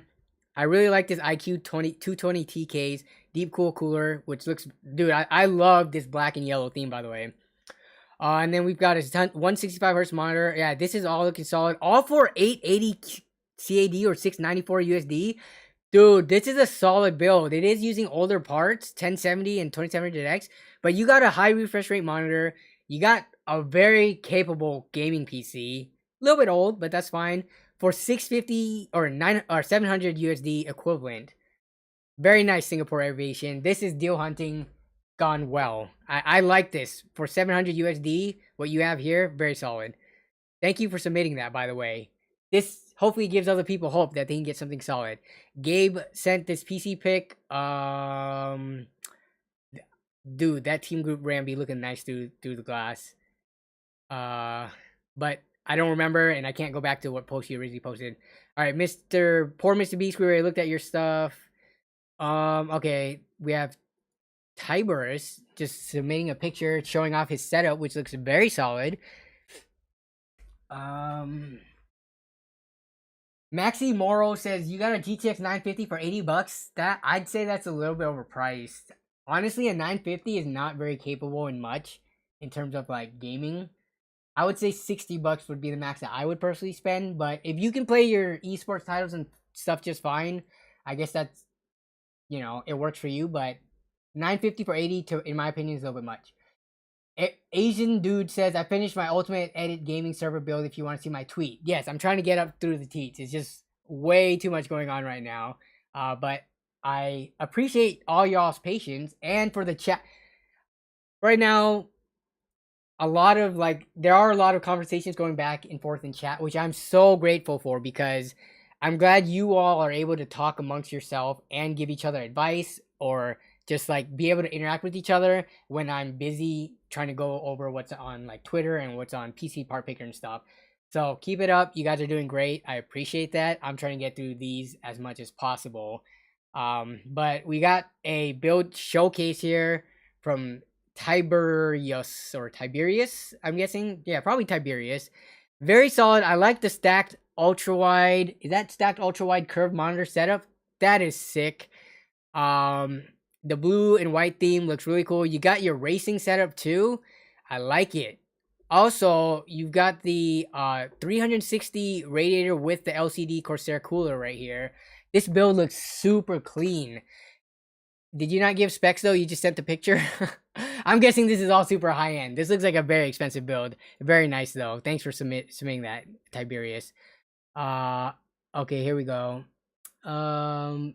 Goatsy says, okay, there we go. So you're not daisy chaining. Thank you for sending that. If that was what we were talking about earlier. Danny is suffering from success like DJ Khaled. Wait up. Are you talking about like another one? Another one. If that's the reference you're making, I understand. But if it's another DJ Khaled reference, then I don't understand. Let's see. We got Sammy here. The page doesn't exist. What's going on with this? Why can I not? Sammy, I don't know what happened to your post. Something went wrong, but you're looking to upgrade the CPU. Any suggestions? You got 10400F. You have a 3060 Ti, which is very solid, so that's good. You got an ASRock B560. Honestly, if you're trying to upgrade the CPU, the highest you can go really is like an i7, right? Or I guess I would see if you have a 10400 already, I don't consider a 10600 or 11600 or their K variants worth it. You need to go up to the i7s at that point. Though I'm curious, is this like holding you back? Are you not getting as high as frame rates as you want? Because I would think this is a pretty solid setup. If you could hold off for longer, I would do that. I wouldn't be dying for an upgrade if I had a 10400 and 3060 Ti, unless you're trying to do some like content creation and stuff and you could use extra threads and cores. But yeah, for suggestions for CPUs, 10700. Yeah, just 10700 or 10700F. You don't have a overclockable motherboard, so don't get the K. Let's see. Did this just reset? Okay, we were looked at. Okay, so I already answered this one. Thank you for responding. Okay, Mad plays Roblox. I'm trying to keep both up with chat and this is pretty difficult. I don't want to clog my feed with stuff. Yeah, for no problem, Mr. Goatsy. Hey, I'm watching your stream. I have an issue with the laptop or mouse. When I scroll up and go down, sometimes it's really hard to control my mouse. Can you please? Okay, so in terms of PC troubleshooting problems, your laptop or mouse? Is this a brand new mouse? I don't even know what mouse you're using or what laptop it is. When you scroll up, it goes down sometimes, and it's really hard to control. This, I don't know if I would have the solution for this without seeing it in front of me, because I had this problem before. I've had problems like this with my mouse before.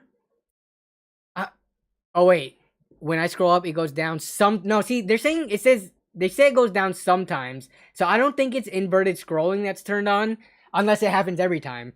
But I've had this happen before from like different websites I go to. For whatever reason, like when I try to scroll down, it doesn't do what I want. Or when I try to do this thing when you press on the mouse wheel and you try to just use it to scroll.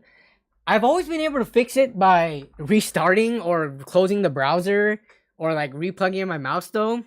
If this is a consistent problem, you need to troubleshoot it step by step. So you need a second mouse.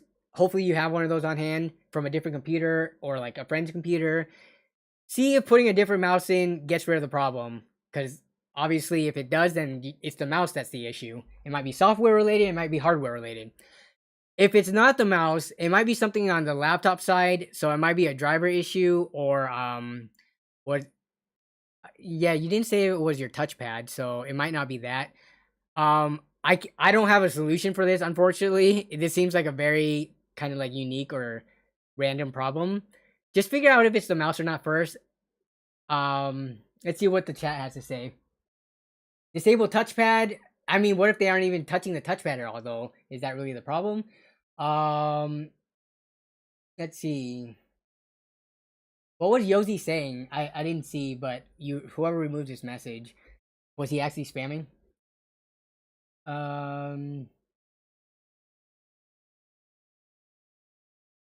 Yeah, Mad plays Roblox. Unfortunately, I don't have any more advice to give without seeing it in front of me, because troubleshooting definitely is something that's hard to do over the internet without more details. Okay, so we got Noah Savoy from Canada, it looks like. PC part picker. What do we have here? Going to build my first build for gaming video editing. Is there something to change in this PC list?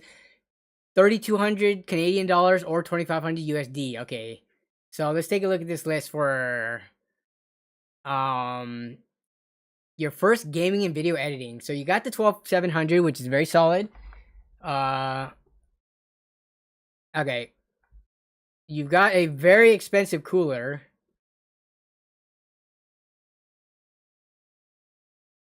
Actually, no, this isn't very expensive. What's the conversion? I wish we could directly... Can I convert this by... I can give better advice if it's in USD. Oh, we can! 2622, okay. Nice, you just removed the .ca in the front. So let's take a look at this list. 12700, okay, that's fine. This cooler is a little bit pricey, but... oh no, this is a 360 millimeter one? Okay, that's fine. Honestly, I feel like this is a little bit overkill of a cooler, even though it looks freaking sweet and it'll give you better temps. But for one second, let's look at the rest of the list and see if we can keep that in there. Because you're trying to hit like 2,500-ish, right? B660, okay, 240. Why is this one so expensive? I feel like you should be able to get a motherboard. Hardware Unboxed did a roundup of all B660 boards. I remember seeing they had some in like 180 bucks. That'll save you like 60 bucks or so. Because because you're not going for anything super special. It's crazy how there can be B660 boards that are in the upwards of $240. So motherboard is the first thing I would look to see if you can find an alternate for and save some money to get you under your budget, because it looks like you're a bit over by like $100 or so. It's Nate says 6800 XT or 3080 for the same $11 price point. Ooh, that's a tough one. I feel like a lot of people can benefit more from Nvidia if they're doing any screen recording or streaming, and just from like things like DSLR being further along. So I don't care about ray tracing, but what's it called? Or not DSLR, DLSS. Freudian slip there. But yeah, having DLSS there is very, very nice for the games that do support it. This is converted. I converted I switched his Canadian PC part picker list to US, and it came over in US prices. So you got 32 gigs of RAM. Okay, this is good. 1 TB drive. You got a Western Digital Black. Why is it so expensive? I think you could choose a cheaper drive, unless you're dead set on this one. Yeah, this is NOAA. The case looks fine.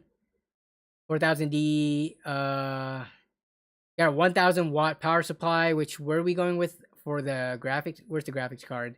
6800 XT for 1160.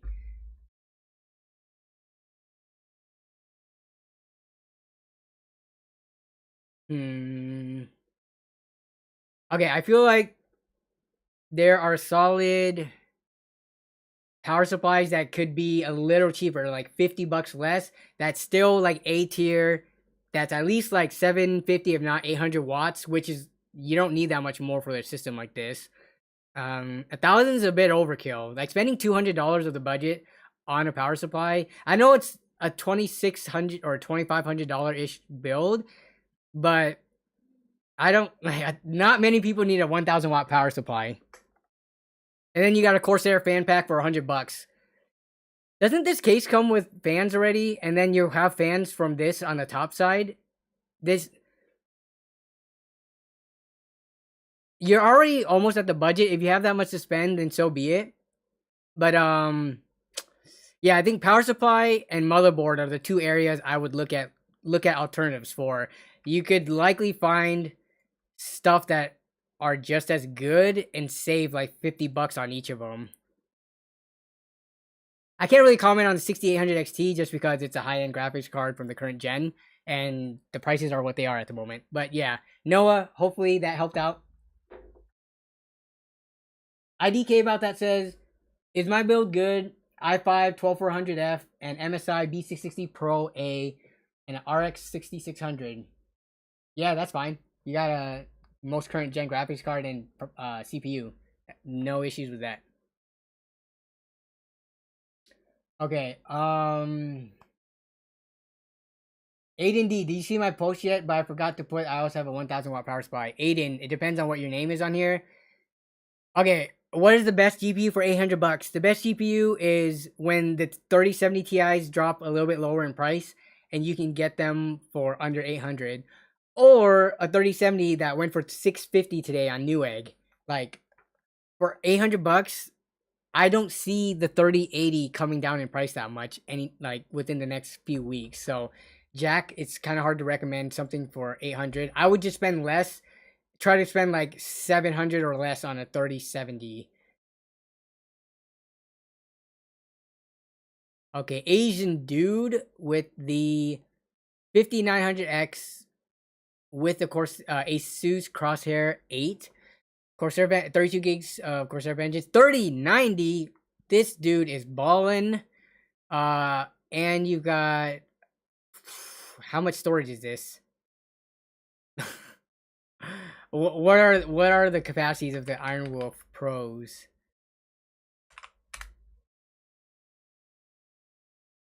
Wait, what? So this is the 18 terabyte. You didn't even list what your wait for LG. Are these all in the build? These are 16 and 18 terabyte drives, right? Or hard drives. What's your SSD? And what's all this? What's all the storage used for, Asian dude?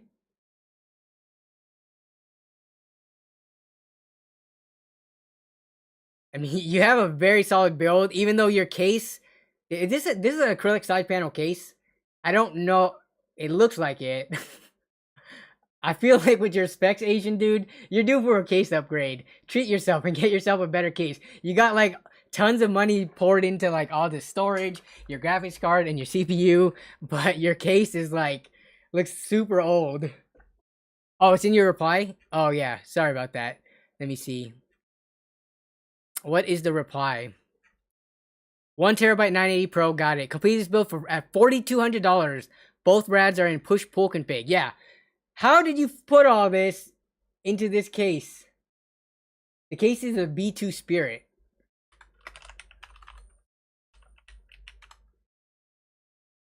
PC case. I know the B2 is a bomb that looks like, not a bomb, but a bomber.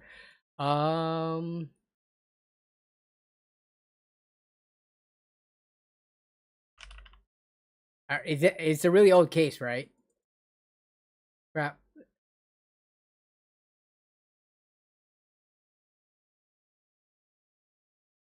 Thank you for sending over your baller build here. Okay, what else we have? Okay, help me please. Your PC has a 3500X. That's a very interesting processor. Most people were only able to get those in pre-built or from AliExpress.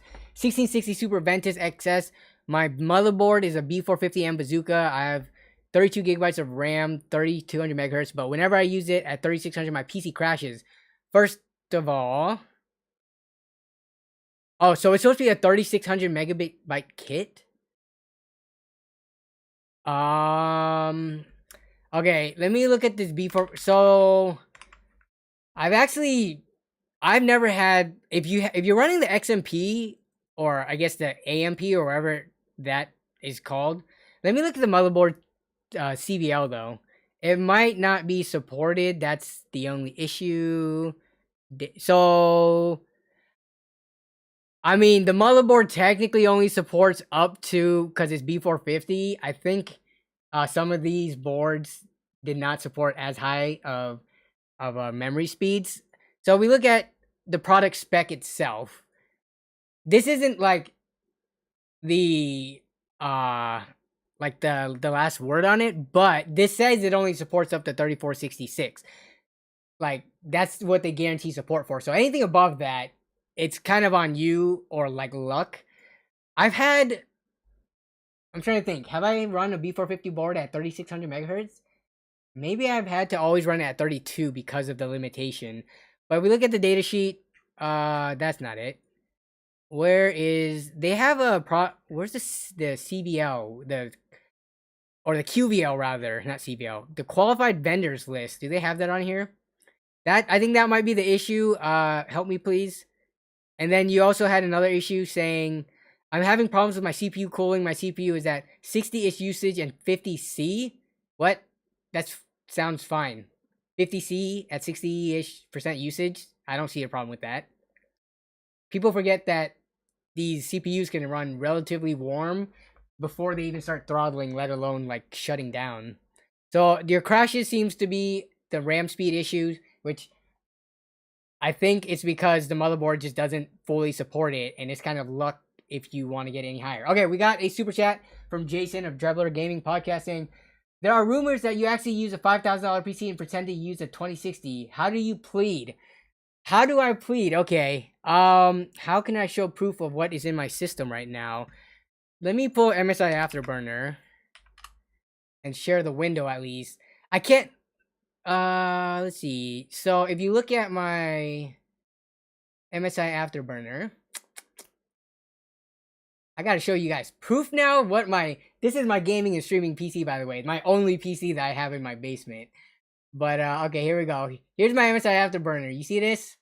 You see that GTX RTX 2060? I'm using a card that came out in what, 2019 or 8? I think it's 2019 or 18. So that's a 3-year-old card, mid-tier, not even like the highest tier high-end card. That's what I'm personally using. So there's no way my PC costs $5,000 to whoever accused me, which I know you're joking, Jason, but I'm just trying to prove here that I'm not running any crazy high-end PC. I am using the 3900X because I've been using my 5600X for other uses.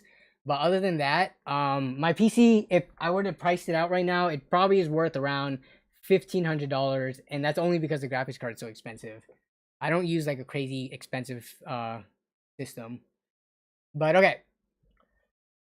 B450 and B470 can run up to 4200 megahertz on RAM, but it's picky. Yeah, so I was trying to find the qualified vendors list. I was not able to find it on here.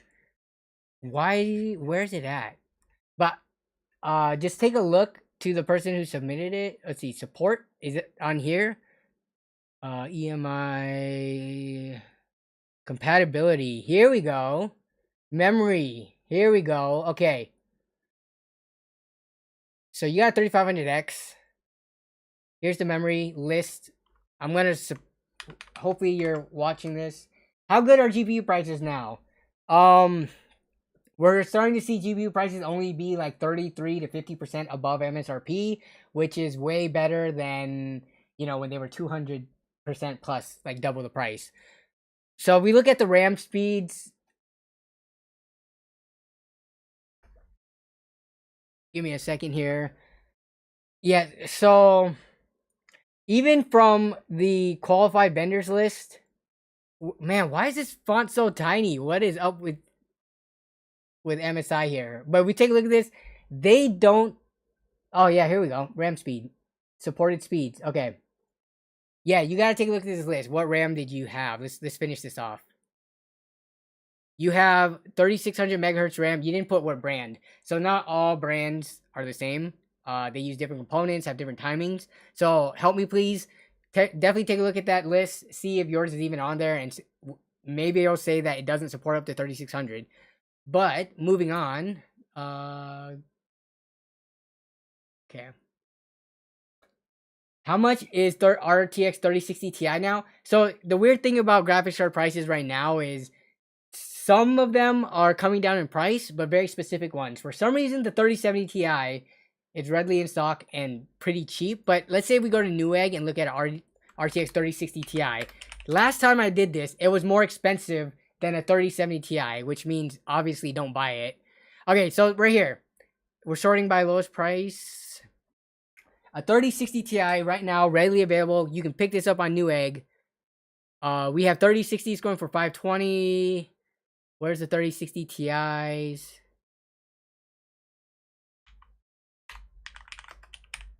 Are they even gonna be on this list? So okay, so the lowest one is $670. This was not when I checked yesterday.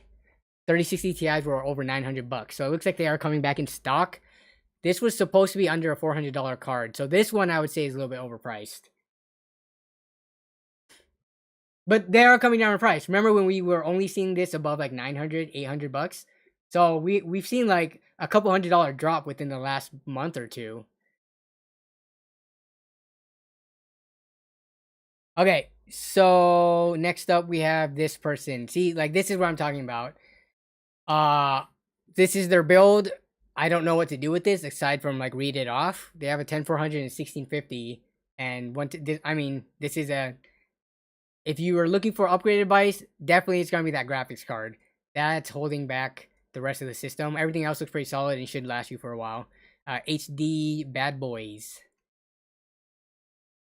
Master Singleton. You have a PC with the R7 370, i5 8400, and two 8GB 32. Okay, paired. Plan on upgrading to at least 1440p gaming. So if you want to do 1440p gaming, Master Singleton, some advice. You have an i5 8400, 1440p gaming. I'm hoping you're not trying to run at like super high refresh rate because that's where the CPU holds you back. But with a R7 3070, you can't even do like good 1080p gaming right now. So definitely slap the fattest graphics card you can fit into this build for now and have that hold you over and carry you in gaming until you can upgrade that motherboard and CPU sometime down the line. But definitely the priority here, just seeing this R7 370, that is the focus. Get the best graphics card. I don't know how much you have to spend, but my advice is try to get something at least a 3060 or a 6600, preferably better because you want 1440p, and those cards for the most part are high-end 1080p cards. I would say go for like 3060 Ti, 3070, 6600 XT if you can, or 6700 plus. Okay, so wow, we are somehow 2 hours into stream. We have a ton of people still submitted stuff. We're gonna have to cut it off soon. I'm gonna take a break right now. Not a break from the stream, but I'm gonna take a break from doing the Twitter stuff so I can catch up on chat, because I've been neglecting chat, trying to go through all those. We got Arctic Eagles with a super chat donation. Start a petition to get Micro Center built here in Seattle area. Dude, so I have tweeted at Micro Center so many times in the past. Let's see if we can find at Nerd on a Budget at Micro Center. Grab a sandwich on me, Christopher Coonan. Thank you for the $5 donation. We actually already made... So what happened today, in terms of what's for dinner, I had to go to Home Depot because we had an issue with one of the lines to the toilet tanks leaking, and it went through the ceiling. Oh, it was a mess. I had to go to Home Depot to get some stuff to get that fixed earlier today. But there's a Wendy's at the same parking lot at Home Depot, and it was around lunchtime, and I was like, what should we do? Should I really go home and try to figure out lunch? Or we could do the Wendy's 4 for $4 deal where you get a fry, a drink, a chicken, some kind of sandwich, and 4-piece nuggets, which I got the spicy nuggets, of course. If you go to Wendy's, why are you getting normal nuggets? It's all about the spicy nuggets. So for $4, how could you beat that deal? So I picked up 2 4 for $4 deals at Wendy's for Melissa and I. Then I got home. It turns out she made us lunch. We had leftover taco stuff. She made us quesadillas. So we ate the Wendy's, and we're going to eat the quesadillas for dinner. So Chris, your $5 donation for the sandwich, that's going to go to probably Friday's dinner, because we usually go out and like pick something to eat on Fridays. But thank you for the donation. I appreciate it. But Arctic Eagles, Micro Center, and Nerd on a Budget. Name a better duo. If I can find it. What the heck? Why is this not popping up? I have tweeted at them so many times. Seattle. Yeah, see, if you look at some of my posts, Micro Center, can you please open up more stores right here? Thanks, preferably from San Diego. This is back in 2019. I said, no. We need one in Seattle before you can open up a second one in California. And Micro Center responded to that, but over the years I have constantly been pushing Micro Center to open up a location in Seattle. It's inevitable. Micro Center has to open one up soon because Seattle is like a tech hub. There's like such a big market for them here. Honestly, if they open up one in every state, I don't know how it would not flourish. But yeah, we'll see. I don't have contacts to like that high up in Micro Center. I only have contacts to like the people who work with content creators. So it's not like I can get the word into like the CEO or something to open one here. So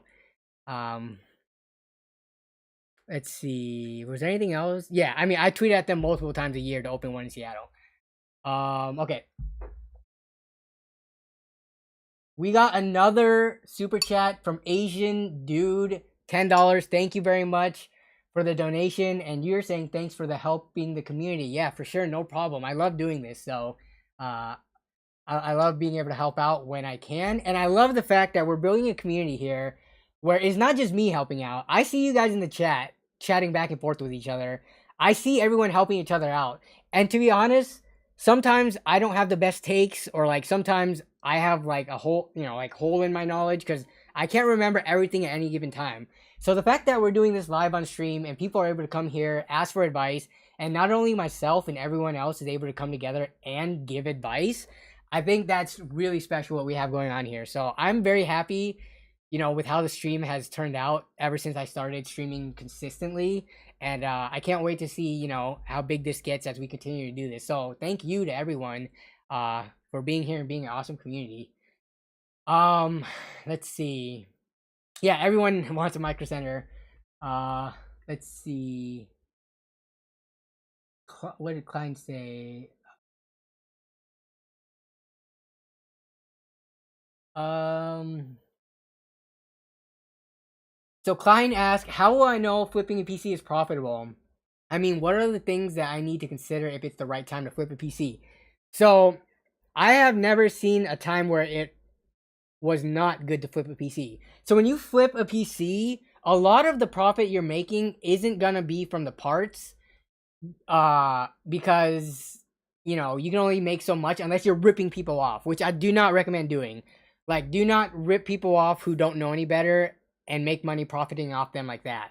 The way you make money flipping PCs is for your expertise in finding the parts that work together, and for building a good system where you can charge them the labor for.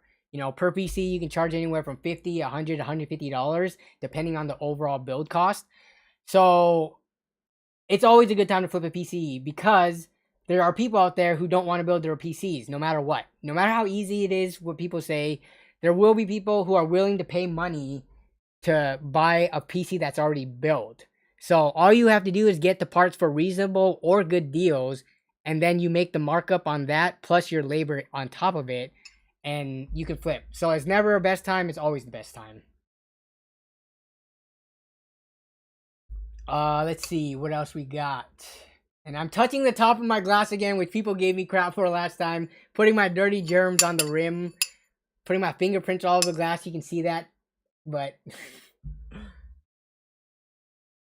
I have no shame. Talking Ben says, hey, love the videos. Can't wait to see new videos. Thank you, Talking Ben, for the kind words. Mr. Minimi, opinion on the Corsair 5000D looks-wise. Okay, let's pull that up just so we can take a look at it all together as a group. So we got the 5000D here. Are you talking about the Airflow model? Looks-wise, do they have a black version? I'm honestly more of a fan of the black version because it's the looks I think come together more. When you do the white version, you got that gray accent that they decided to put on there, and I mean, I guess it's not that hard to match with, but I'm a fan of like all black or all white. The accent color, I wouldn't have chosen light gray, let's just say that. But otherwise, this is a very solid case. Solidly built, good airflow, good like cable cutouts, not much. I can't really say too many negative things about it. You can usually find it on sale for cheaper than $175. So if you want to save some money there. But yeah, this is a very solid case.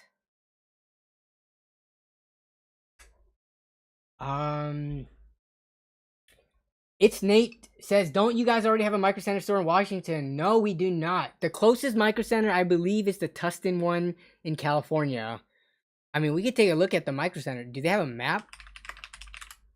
Always down to shout out Micro Center. I'm scared that one day Micro Center might pull a Newegg or like something, because Micro Center is flourishing right now.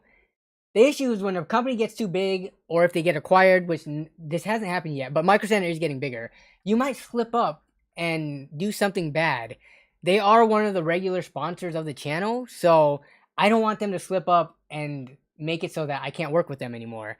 They're doing fine though. Micro Center is doing great. Everyone loves them. Store locations. Here we go. So if this would load, we can take a look at the nearest Micro Center. I think it's the California one though. I wonder if you can get that front panel separately for a 4000D. You got the glass one? Yeah. I don't believe Corsair sells it separately. Let's see. Yeah, we just Google it. Oh, hello. $5? No way. No way they were charging this cheap. But here's your answer, Bridello. Notify me when it's in stock. I wonder if it will ever come back in stock. This is way too cheap. How are they charging $5 for something as big as this? Shipping prices are probably going to be pretty expensive, but this is really cool that Corsair is providing like front panels for people who want to switch it out. Very, very cool. No, I didn't have one close by, Nate, so 25 locations nationwide. Yeah, I was fortunate enough, they reached out to me like 2 years ago, and we've been working together since. I wish they just opened up more online delivery stuff, but we have California. Oh, Colorado. I don't know if that what's closer, Tustin or Denver to Seattle. Um, but it would be either of these two. Do they have a map that they can show? They don't. Huh.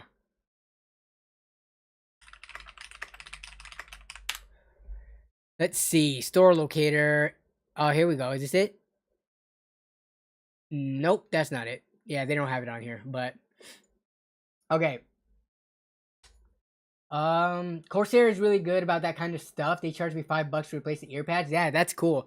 And I'm also happy to say that Corsair is one of the companies I work with. I don't know if I would call them a sponsor because they've sent parts for stuff, which sponsorship, when I think of it, is like the exchange of money. But sending parts to be like to be featured or to be reviewed, I don't know if I would consider that as much of like an official sponsor. But yeah, Corsair, happy to be working with them as well. I might be doing my first hardlined water cooling with them. They have a new kit coming out, and I've never done one before, so that might be a video or stream. So that should be fun. Definitely not Puma TV. My specs are as follows, which I guess I should probably put in the chat bot.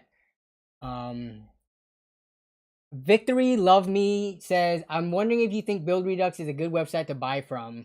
Yeah, Build Redux, from when we checked it recently, they had very fair prices on stuff. Hopefully it's going down. We won't have time to look at it today, but let me take a look on I think, yeah, it's already 7:11 my time. 7:11, nice. I'm gonna do a couple more of these Twitter ones, and then we'll just end the stream with just hanging out with chat, just because yeah, there's a lot. I want to spend a good amount of time talking to you all too, and not just only doing PC advice. So okay, so we got Craze 101. Right now I have the 1060, and you want to upgrade to a 3060 Ti. You also have a 4930K, which is really old. 48 gigabytes of RAM.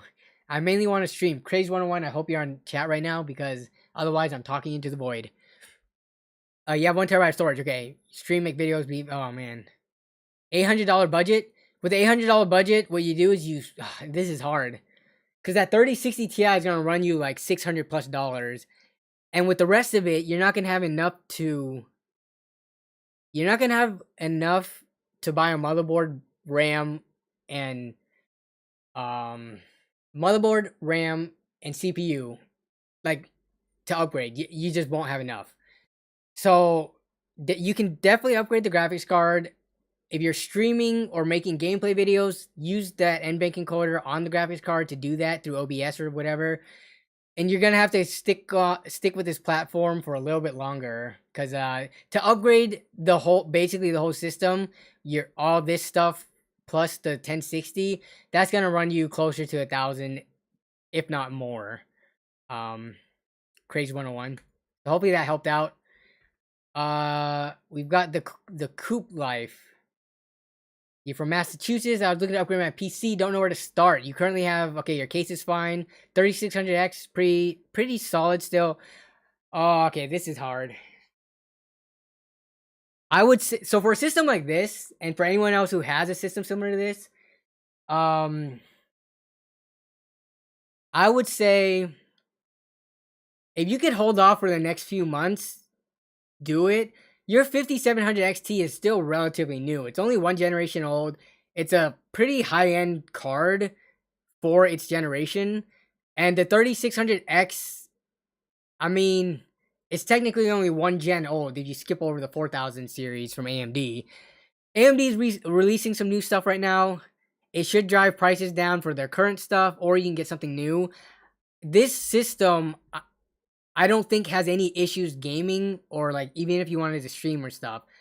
Hold off and revisit this in a few months, because I wouldn't, if I had this right now, I wouldn't upgrade it at the moment. Just keep saving money, because I can't recommend a better graphics card that's not going to cost you an arm and a leg, and I can't really recommend the like 5800Xs or whatever at the current price, or the 5600X.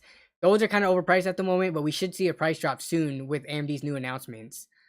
And then for the last one, we are gonna finish off with this one right here, this PC part picker list, real quick from SL Devastate. Any thoughts? Planning on building a PC soon to do some light games such as Valorant, Rocket League. So okay, and for school and work. So we're looking at esports here, which should not be hard to achieve. 10400F, very good. B560. Wait, what? This looks like very similar to what we put together earlier. Except the graphics card is gonna be a six. Okay. My suggestion: do not get the 6500 XT. That's the only thing I would say from this list. A PVA case, that's fine. 650 watt, yep. And you monitor, no price. 500 gigabyte. Do not get the 6500 XT. 6500 XT for 300 bucks would be the one thing in this I would try to replace. Even if you're playing esports titles, trust me, 300 bucks for the 6500 XT is not it. So the rest of the build looks fine. I don't know what your overall budget is and if you have a hard cap, but let me look at eBay real quick.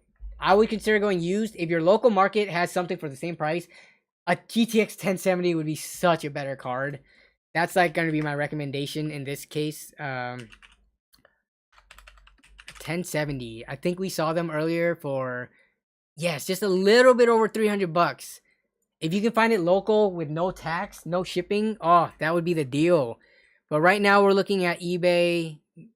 Whoa, how do I take off the parts only? There needs to be a no parts only. Where's the condition? Here it is.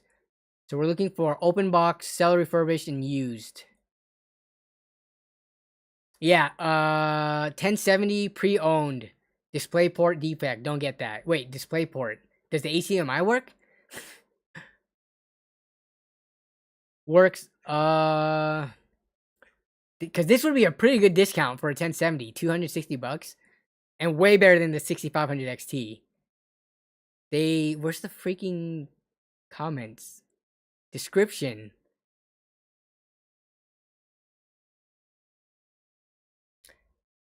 Oh, here it is. It's up here. My bad. GPU has been tested. It displays normally. Plays games as expected. Has passed stress tests. The following issues are present. One or more of the video outputs is not functioning correctly or is missing. At least one port is fully working. And then they say only the DVI port is working. Okay, don't get this one. Dang it. So close. If one of the HDMI ports was working, then that could be passable. But if it's only the DVI one, that's kind of a hard pass. You can get... It looks like you can get a 1070 for well under 300 bucks right now. I would go for that to the person that posted this. Yeah. Please do not buy a 6500 XT for 50% over what the MSRP was supposed to be. Definitely not worth it. Okay. So that's going to be it for Twitter. Dude, you have submitted so many things to Twitter tonight. We went through a ton, but I'm going to have to cut it off there, unfortunately. Like I said, for upcoming streams next week and all of that, be at stream on time. I will give the go-ahead to start submitting to Twitter, and from that point on, I will start going in order of people submitting it. So don't submit it like a day early. Don't submit it an hour before stream, etc. Wait till I give the command, because that's the only fair way to do it. Because otherwise people are going to be going in there and posting things for me to look at way ahead of time. And it's not fair to the people who show up like right on time at stream and didn't do that. So yeah, other than that though, let's just hang out for the last 10 minutes or so and see what you guys want to talk about. And let me actually bring y'all on the screen if I can do this correctly. Let me see. We got window capture. Okay, there we go. Bam. So that's the stats. That's not it. There we go. So let me bring you all on here so you can see yourself. If I can make this bigger. Hello? Can this get any bigger? There we go. All right, so we're hanging out. We got a super chat in. Corona Astro says they have a question. What is the question? Okay, if you have a question, just ask the question. Don't say you have a question and then wait for me to acknowledge. Just ask it, and if I can answer it, I'll answer it. Or if I miss it, then I miss it, and maybe try asking again. But we got a super chat from Arctic Ego. Sorry if it's been discussed before. What do you think of the Steam Deck? I'm excited for my email purchase. Hopefully next month Q2. So I think the Steam Deck is very cool. I recently bought for my wife a Nintendo Switch, and that's the first console I've bought for many years. But having something that's handheld, more console-like and portable, because I know Steam Deck's kind of like a hybrid, right, between PC and being a console.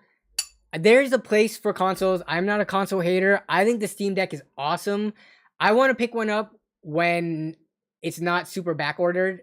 I originally had myself in the Steam Deck queue, but I stupidly chose the smallest capacity one.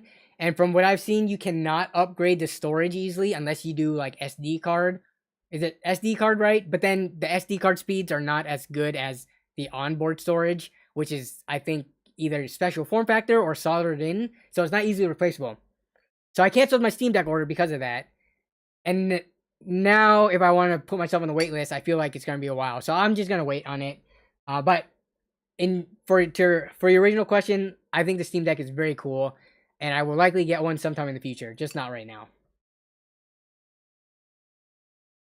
Okay. Yikes, he's on top chat and not live chat. What are you talking about? Oh, wait. Wait, whoa.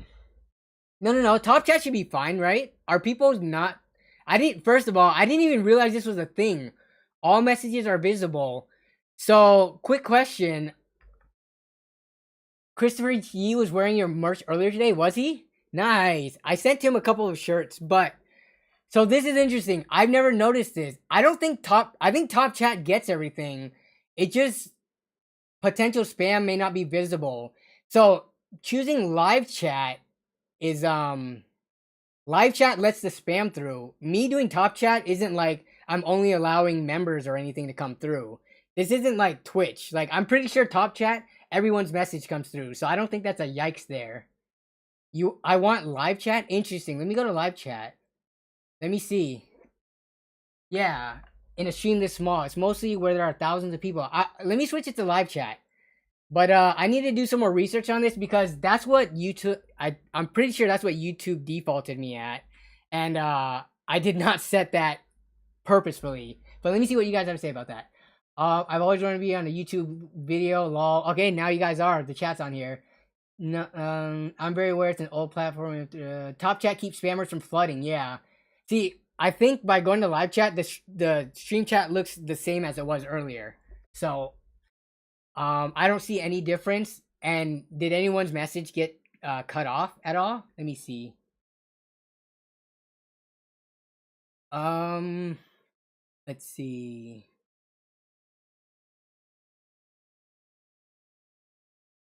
Yeah, I mean Snoop Doggo, your messages came through just fine, even though I was on top chat.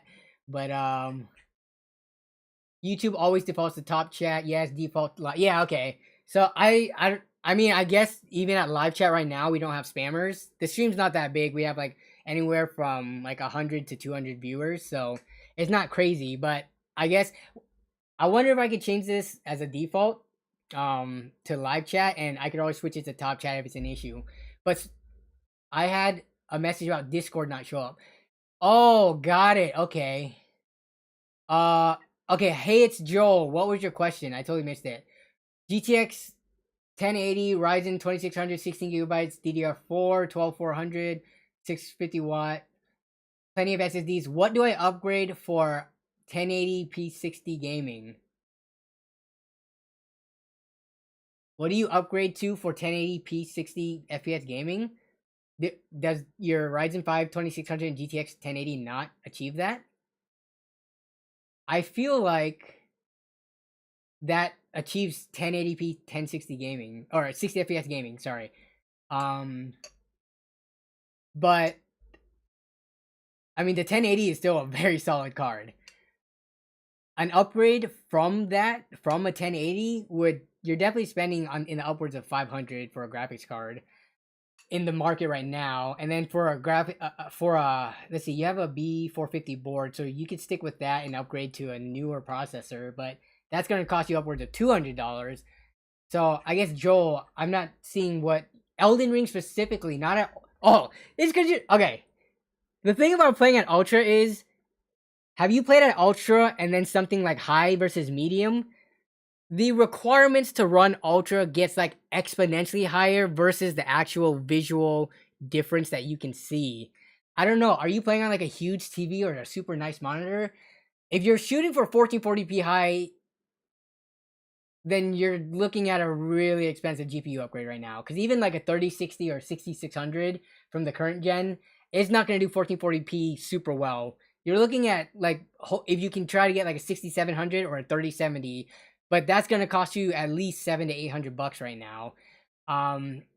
But if you're doing that for 60 FPS, I would think the Ryzen 2600 would be fine. You're not pushing crazy frames. Higher resolution at lower frame rates is not as CPU intensive. So that's my take anyways. And you have a 50-inch TV. So I don't know, man. Trying to build to play at Ultra, you're starting to spend more money than, in my opinion, is really worth it. I usually go for like high, and it usually looks good, but maybe, I don't know, maybe I need to hook up Elden Ring to my TV and see what it looks like, the difference.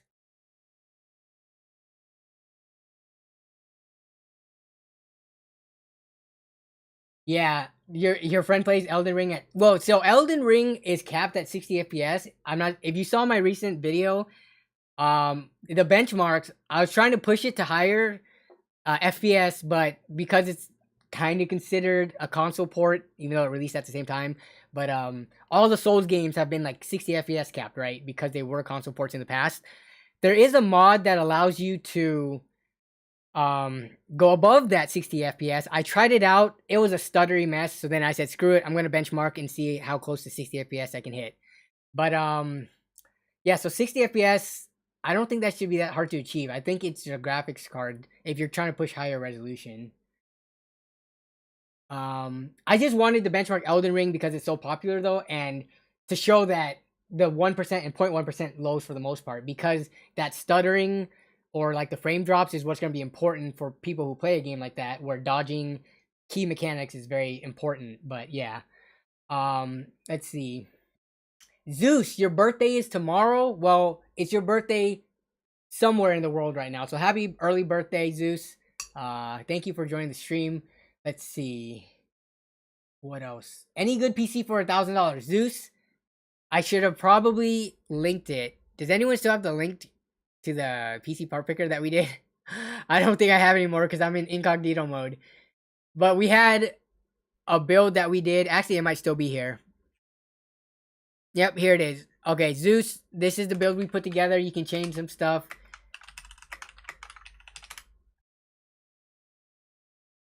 Let me put it in the description real quick.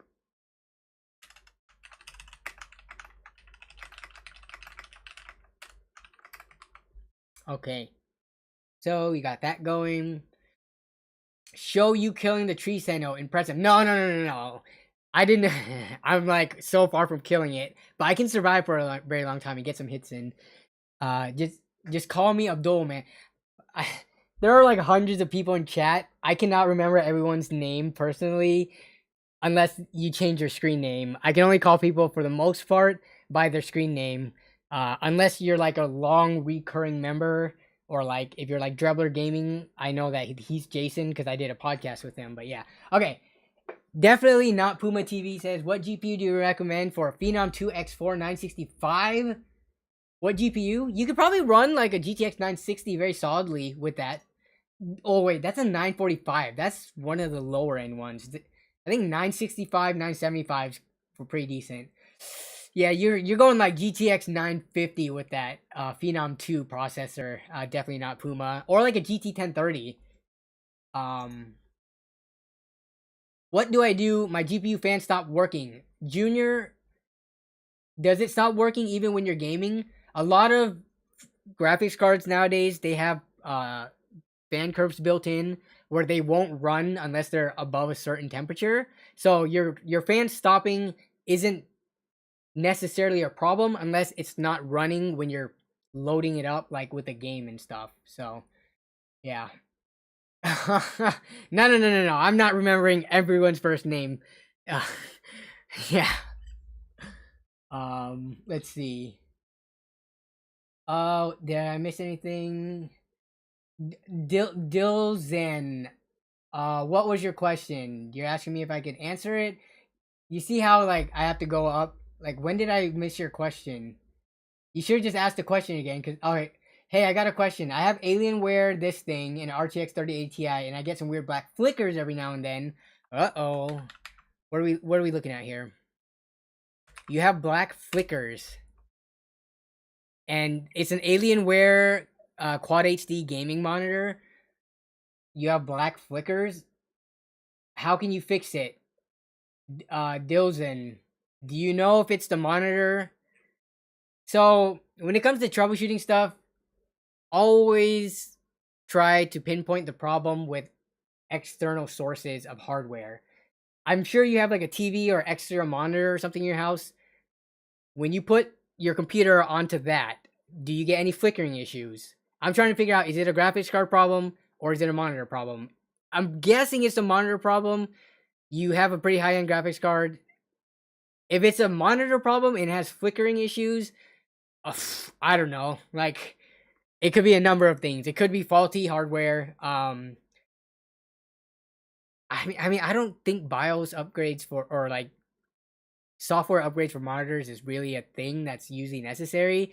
This is a high-end monitor. You have an Alienware Quad HD monitor that looks like it goes for $700 plus.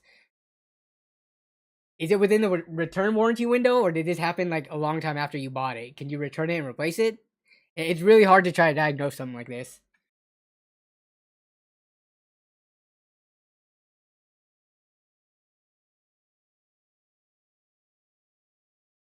Okay. Did I miss anything else?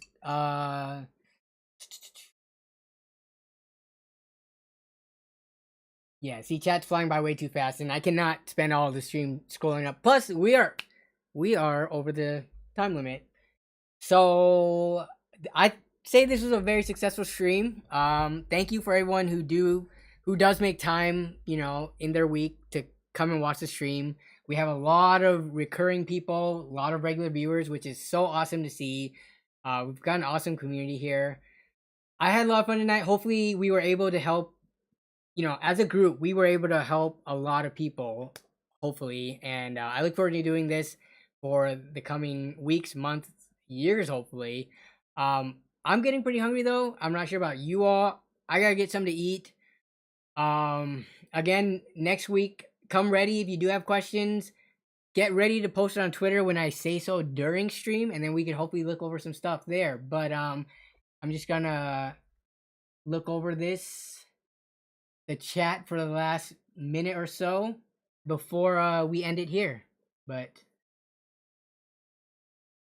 how can I make people's names turn orange in chat? I think you have to @ them, Chris. So you can't be on your phone, and you have to @ and then search for their name and then click it when it appears. I couldn't do it on my phone for whatever reason on YouTube streams, but if you're on your computer and keyboard, you should be able to make their names orange. Like this. You're on PC, yeah. So if I do this, it's also only orange to them. It's not orange to everybody, I believe. So it's only orange to the person you're calling out.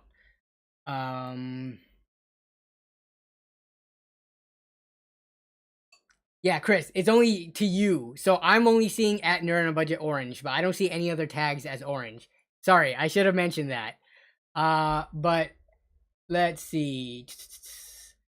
Yeah, let's I'm just gonna spam some emotes real quick, and that's gonna be it for stream. So hopefully see you all next week. Next video, I'm trying to get that LAN party stories done. That might be able to be the next video depending how much progress I make on it. But yeah, look out for that. hope everyone has a great rest of their night though, or day, depending on where in the world they're watching. Have a great rest of your week and weekend coming up, and I will see you in the next video and or stream. Have a good night, everyone. Bye.